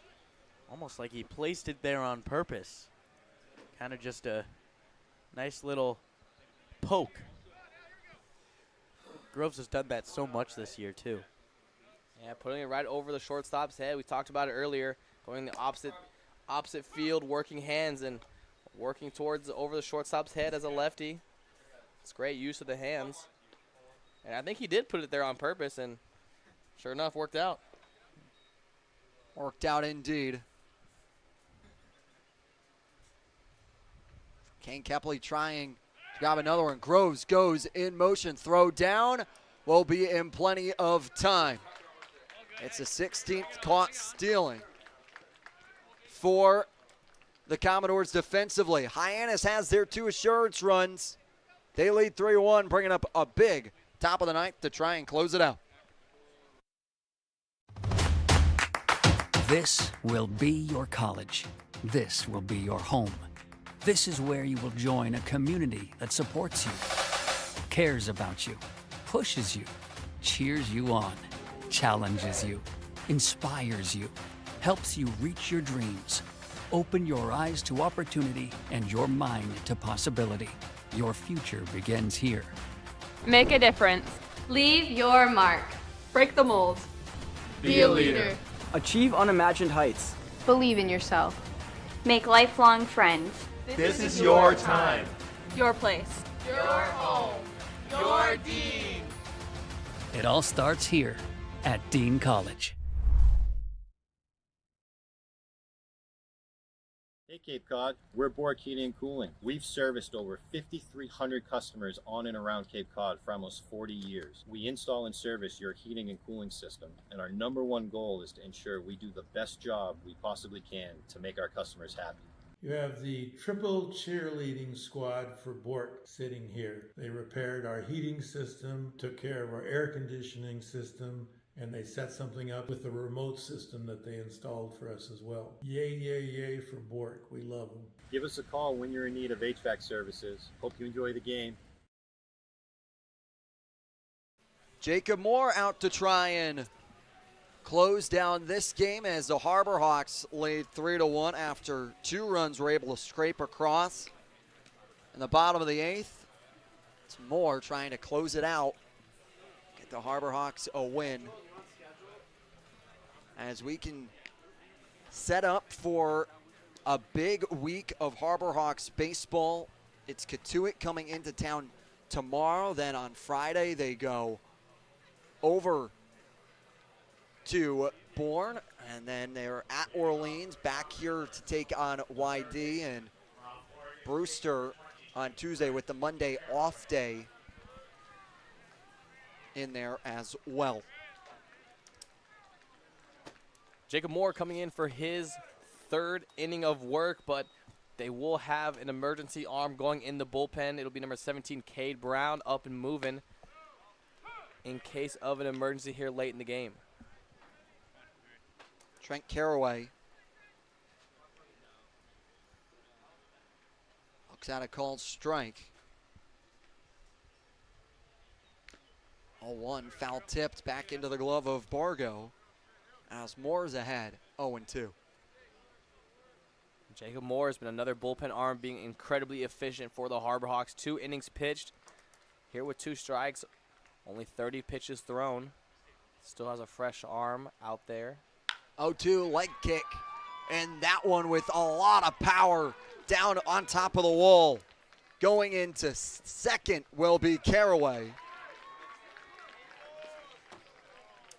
And now the Commodores get their man aboard here in the top of the 9th. Well, the Commodores not going down easy. Caraway, a 96-mile-an-hour off the bat line shot off the top of the wall, just missing a home run. Looked eerily similar to that Eric Snow shot. Now Jason Jones, the tying run in the box, takes a nasty hack for the first strike. And he was trying to send it to the bottom of the 9th with one swing, almost that slider hanging up in the zone. It's not where you're going to want to leave it if you're Jacob Moore, especially after a big swing from Jason Jones.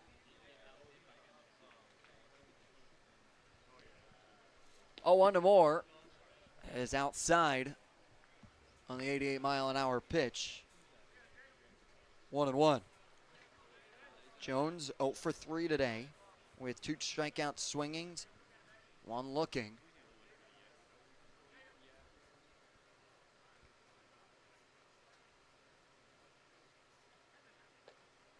One is a swing and a miss at 78. Jones, a guy that does not get cheated on his swings either. Big hacks every single at-bat today.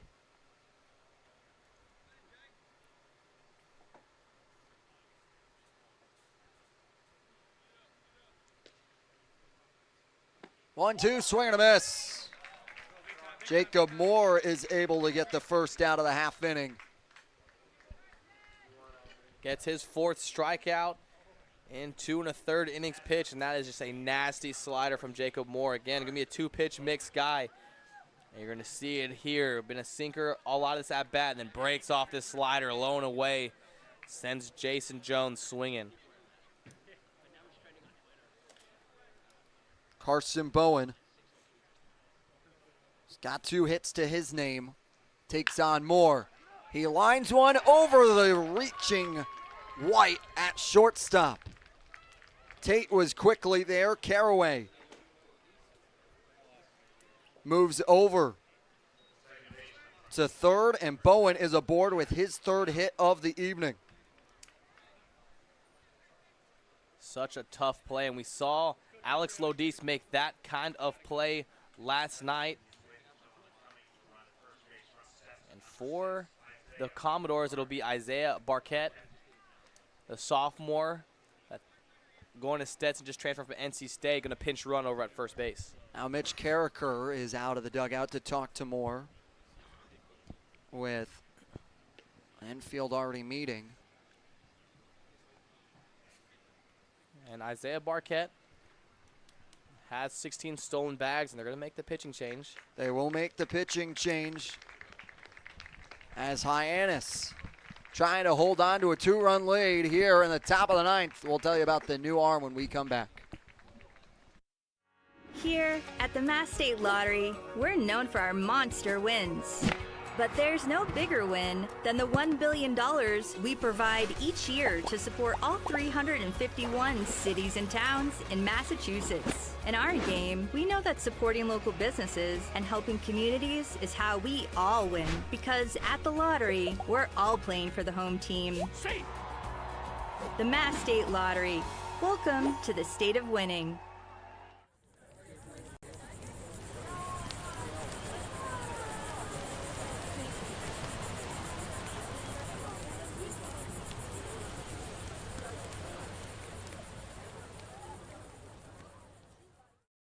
Hello there, Cape Cod. We're aboard Heating and Cooling. We've been around for 38 years and counting and have served over 5,300 customers. We specialize in the installation and service of your HVAC systems. Our favorite part of the job is making sure our customer is 100% satisfied. We've been using Bork Heating and Cooling for over 20 years now. They've installed our furnace, our central air conditioning, and our hot water heater. Their service department is great, and I'd highly recommend this company to anyone. We hope to hear from you. Give us a call anytime. Go Harbor Hawks! Cade Brown makes the jog in from the bullpen in relief of Jacob Moore in a big spot.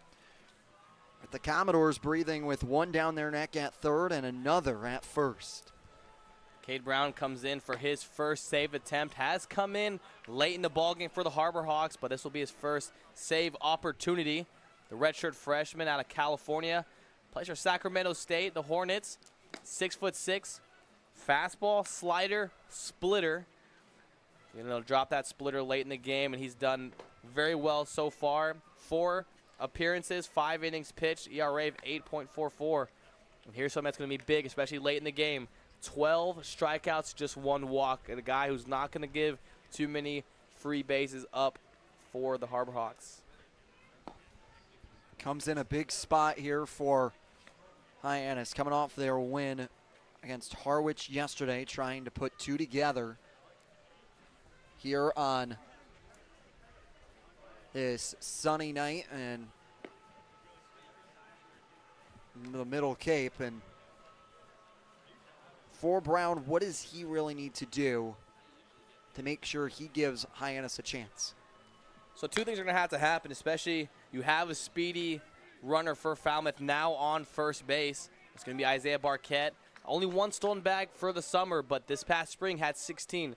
Going to have to keep him close, high, and tight at first base because you don't want a base hit to tie the game.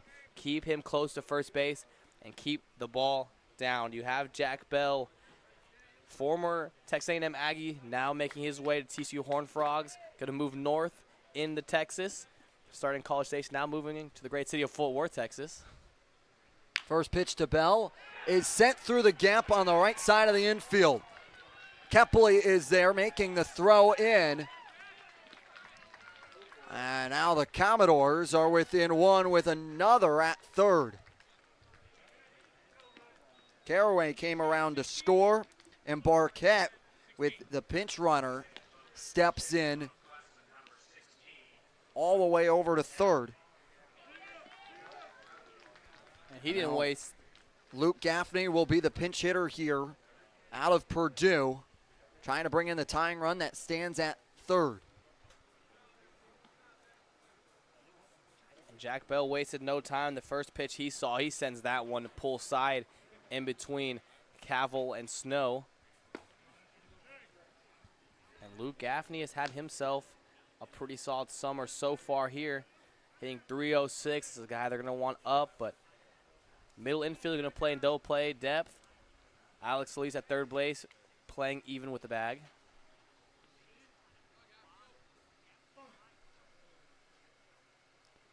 One 0 is called for strike.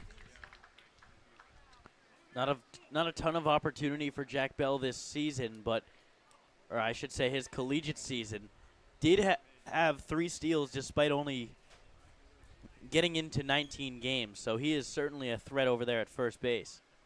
1-1 is a swing and a miss. And Moore came in, did a great job. Extended the baton to Cade Brown, and Brown gets himself ahead.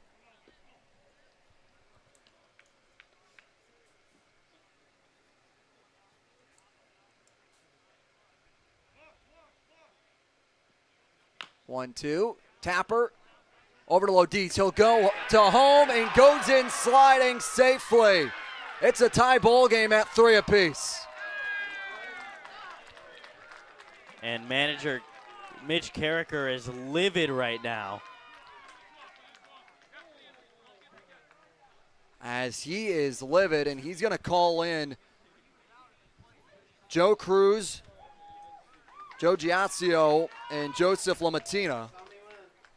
Here as we'll take a look at it again at the play at the plate. I don't know what they could be talking about here. Let's see if we could see a tag. I think he was safe, yeah. He's able to beat it in. Bargo playing close to home plate. It's the right call. And now it's a tie ball game. But Schreiber, back to your point, I'm not sure what that meeting was all about. It's not really an appeal process there. Nobody has the better angle than you behind place. John Lomatina had the best angle at it, so I'm not sure what they met there, but short meeting. Ultimately, nothing was changed. Now we have a big game here. Now complete change of thought process here. Falmouth first trying to tie the game. Now they find themselves in an easy situation where they can go out and win it. Can try and tack on a couple more here for Brown. Liner that will find the gap and drop in front of Tate. Tate bobbles with the ball, sliding around third and going back, and now a doubled off situation as everybody goes in safely back to their bag. Feet were spinning, guys were slipping. Everyone is able to stay safe at their bag. What a crazy sequence of events. Josh Tate bobbles the ball in left field. Meanwhile, Jack Bell slipped rounding third base, but then right behind him was Luke Gaffney rounding second, head down, running towards third. Almost got caught in between. Didn't see Jack Bell slip over at third base. Everyone came up safely. Base is still loaded here, but almost a huge mishap for the Commodores. Hyannis and in need of 2 more outs here in the 9th. It's a called strike on Dylan Carey.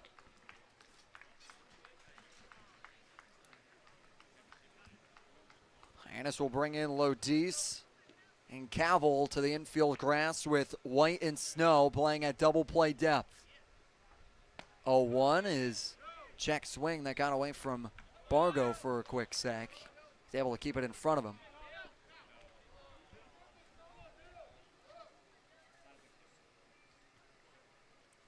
This is a guy that they're going to want up at the plate. Dylan Carey, 328 this summer, swinging it well. 1-1 is a swing and a miss. For the Commodores, looking for their first road win of the season. 0-9 away from Gov Fuller Field. While Hyannis has been so stellar inside McKeon Park at 7-2. 1-2. Tapper foul to keep Carey's at bat. For Hyannis, trying to prevent another run to come in. Have the ability to go walk it off. See the bottom of the 9th with it tied. 1-2 to carry. Is outside on the slider at 82. 2-2.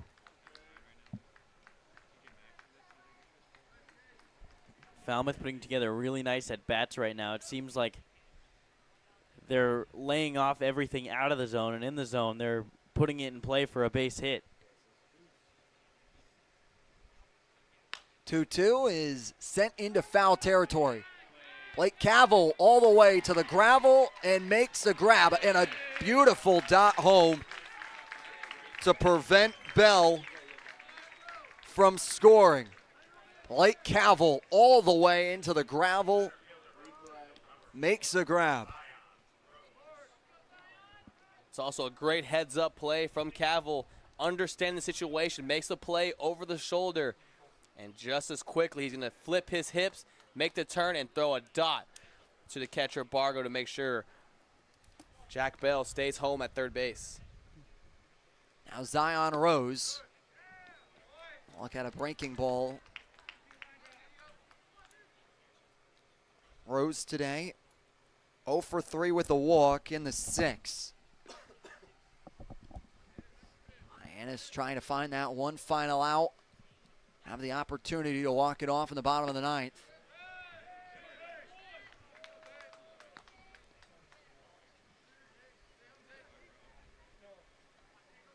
It's not exactly the person you want to go behind the count to, Zion Rose. Looks like another guy who's swinging it well, hitting .333, has 7 RBIs on the year. 2-0 is fouled back. 2-1, and with the bases loaded, there's nowhere to put Rose. You have to go attack him here. Infield's going to be playing back, force at any base, whichever direction that the ball takes them. They're going to make the play towards that base with a force out.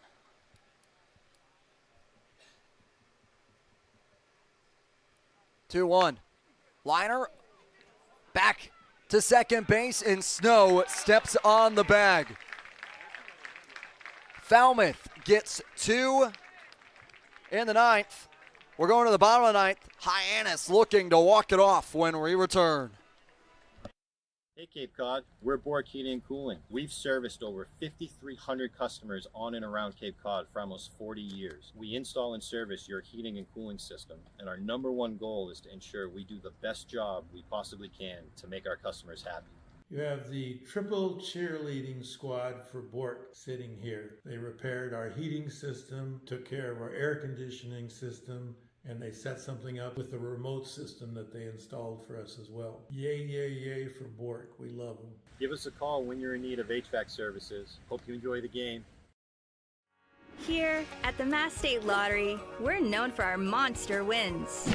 But there's no bigger win than the $1 billion we provide each year to support all 351 cities and towns in Massachusetts. In our game, we know that supporting local businesses and helping communities is how we all win. Because at the lottery, we're all playing for the home team. The Mass State Lottery. Welcome to the state of winning. New pitcher for the Falmouth Commodores to try and shut the door and get themselves to the 10th inning. It's Tom Shimoleski. Southpaw number 34, Tom Shimoleski, senior, making his way over from Princeton to UNC. 6'2", Southpaw, and this will be his second outing for the Commodores. Has 2 1/3 innings pitched under his belt already. 3 strikeouts, only 1 walk. 4 earned runs given up, so he's a big chance here to fix that 15.43 ERA, but it was only 1 sample size appearance before. Gets a big chance here in the bottom of the 9th. Big opportunity for both sides. And for the Harbor Hawks, they'll have Kane Kepley, Alex Lodis, and Mason White to try and put this one away.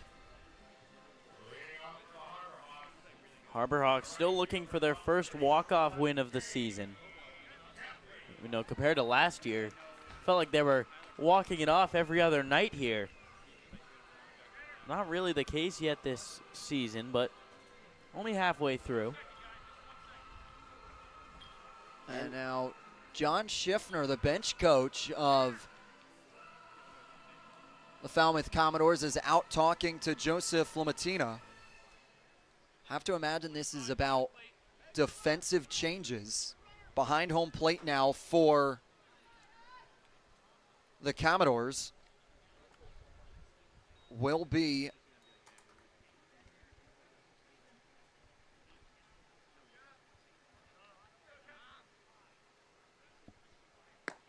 as a strike is in for Kepley on the called strike, 0-1.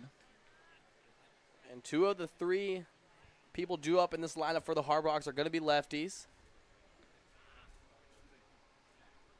Kepley, slow tapper over to Shimoleski. Coming in is Bell, ranging for it, and Kepley beats it down the line.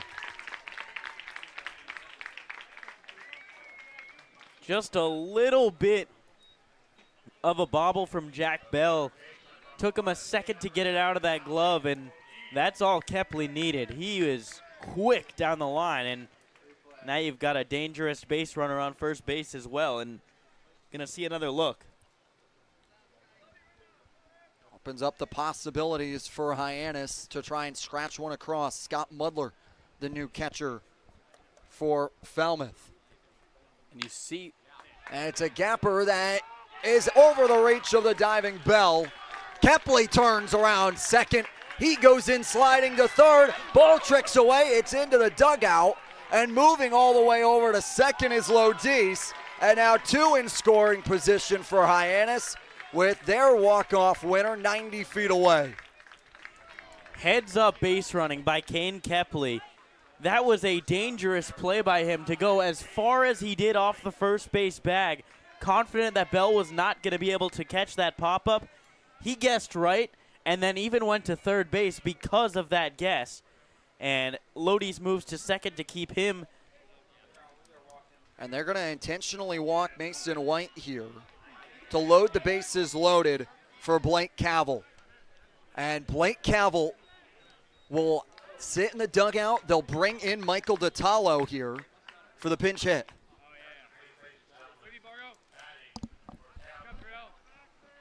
Michael Detallo has been one of the best Hyannis hitters this season.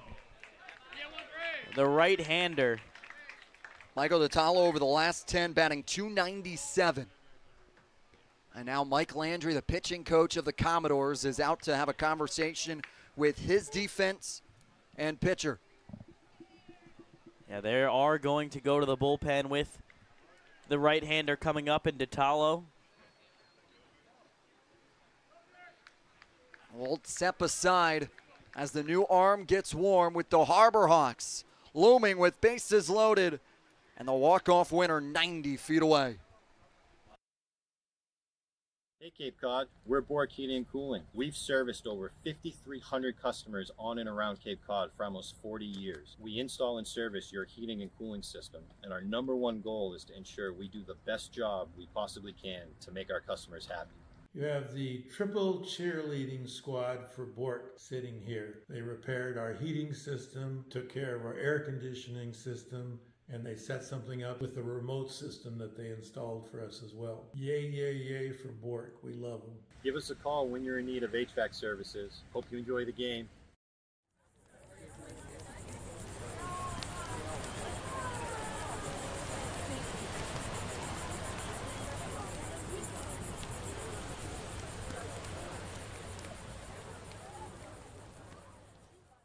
When you need to be seen for a minor illness or injury, Cape Cod Healthcare Urgent Care is here for you with high-quality, full-service walk-in care. ER expertise meets urgent care convenience at our 6 urgent care centers, which are staffed by board-certified ER providers and located Cape-wide from Falmouth to Orleans. Cape Cod Healthcare Urgent Care is open daily and offers a cost-saving option for everything from sprains to stitches, with timely treatment in under an hour for most patients. View online wait times at capecodhealth.org/urgent care. Cape Cod Healthcare Urgent Care. Minor emergencies, major attention.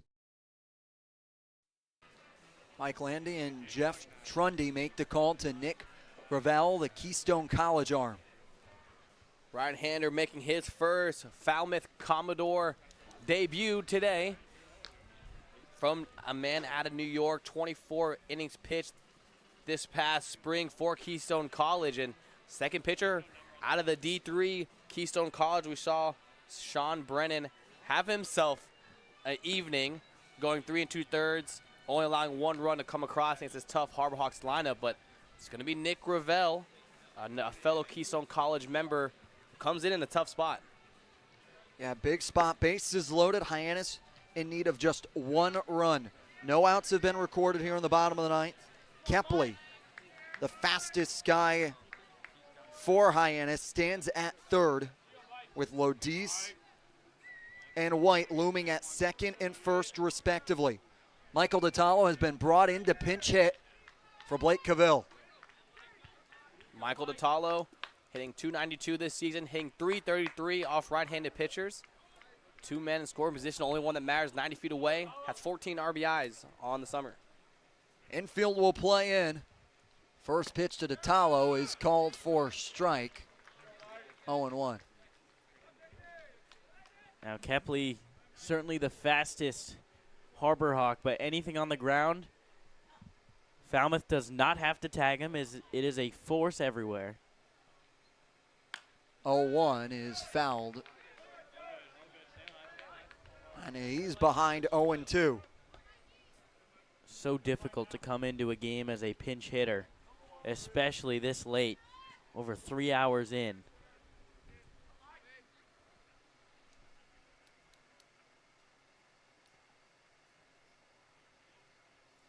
Oh-2 pitch. Detallo has a fly ball to Jones. Tagging is Kepley. The throw home is not in time. Kepley avoids the tag, and the Hyannis Harbor Hawks walk it off.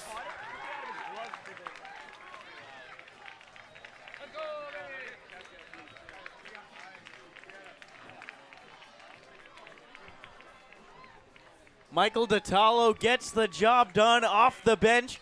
A pinch hit sac fly, and that brings the Harbor Hawks' first win of the second half of the season. The second half, they're 1-0. And that's just the speed of Kane Kepley here. You see it here. If it was anybody else running, that guy was thrown out by 1, 2, maybe 3 steps. That was a perfect throw from Jason Jones over there in right field. Absolute cannon of an arm. Kane Kepley coming in, slide on the back half of the plate here. Let's look at the play. What a shot. What a slide. Backdoor sliding Kane Kepley.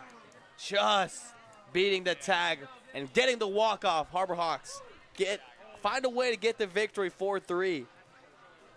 Falmouth was able to get 2 in the top of the 9th to push it to the bottom of the 9th, and Hyannis goes for 2 straight singles to lead off the half inning. They intentionally walk Mason White, and Michael Detallo, the pinch hitter, comes in to do his job. Kane Kepley comes in to score, and Hyannis wins 4-3. Sets up for a big game tomorrow against the Cotuit Kettleers, a makeup from earlier in the season, with Cotuit being able to pull out the win against Wareham tonight, winning 7-6. It means all the more tomorrow. We hope you will join us here on the Harbor Hawks Baseball Network.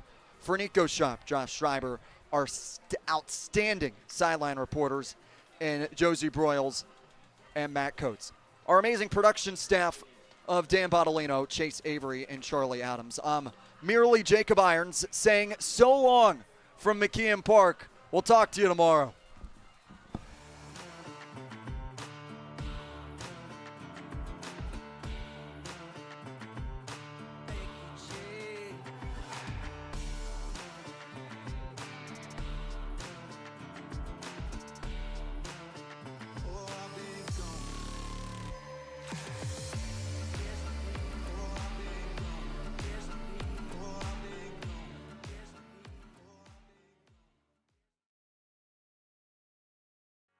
Here at the Mass State Lottery, we're known for our monster wins.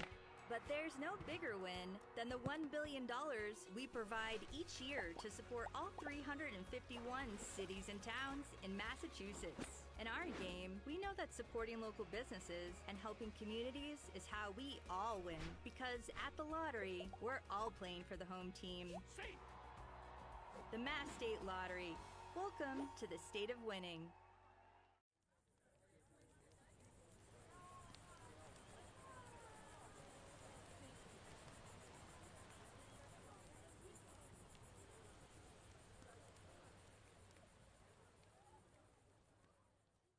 When you need to be seen for a minor illness or injury, Cape Cod Healthcare Urgent Care is here for you with high-quality, full-service walk-in care. ER expertise meets urgent care convenience at our 6 urgent care centers, which are staffed by board-certified ER providers and located Cape-wide from Falmouth to Orleans. Cape Cod Healthcare Urgent Care is open daily and offers a cost-saving option for everything from sprains to stitches, with timely treatment in under an hour for most patients. View online wait times at capecodhealth.org/urgent care. Cape Cod Healthcare Urgent Care. Minor emergencies, major attention.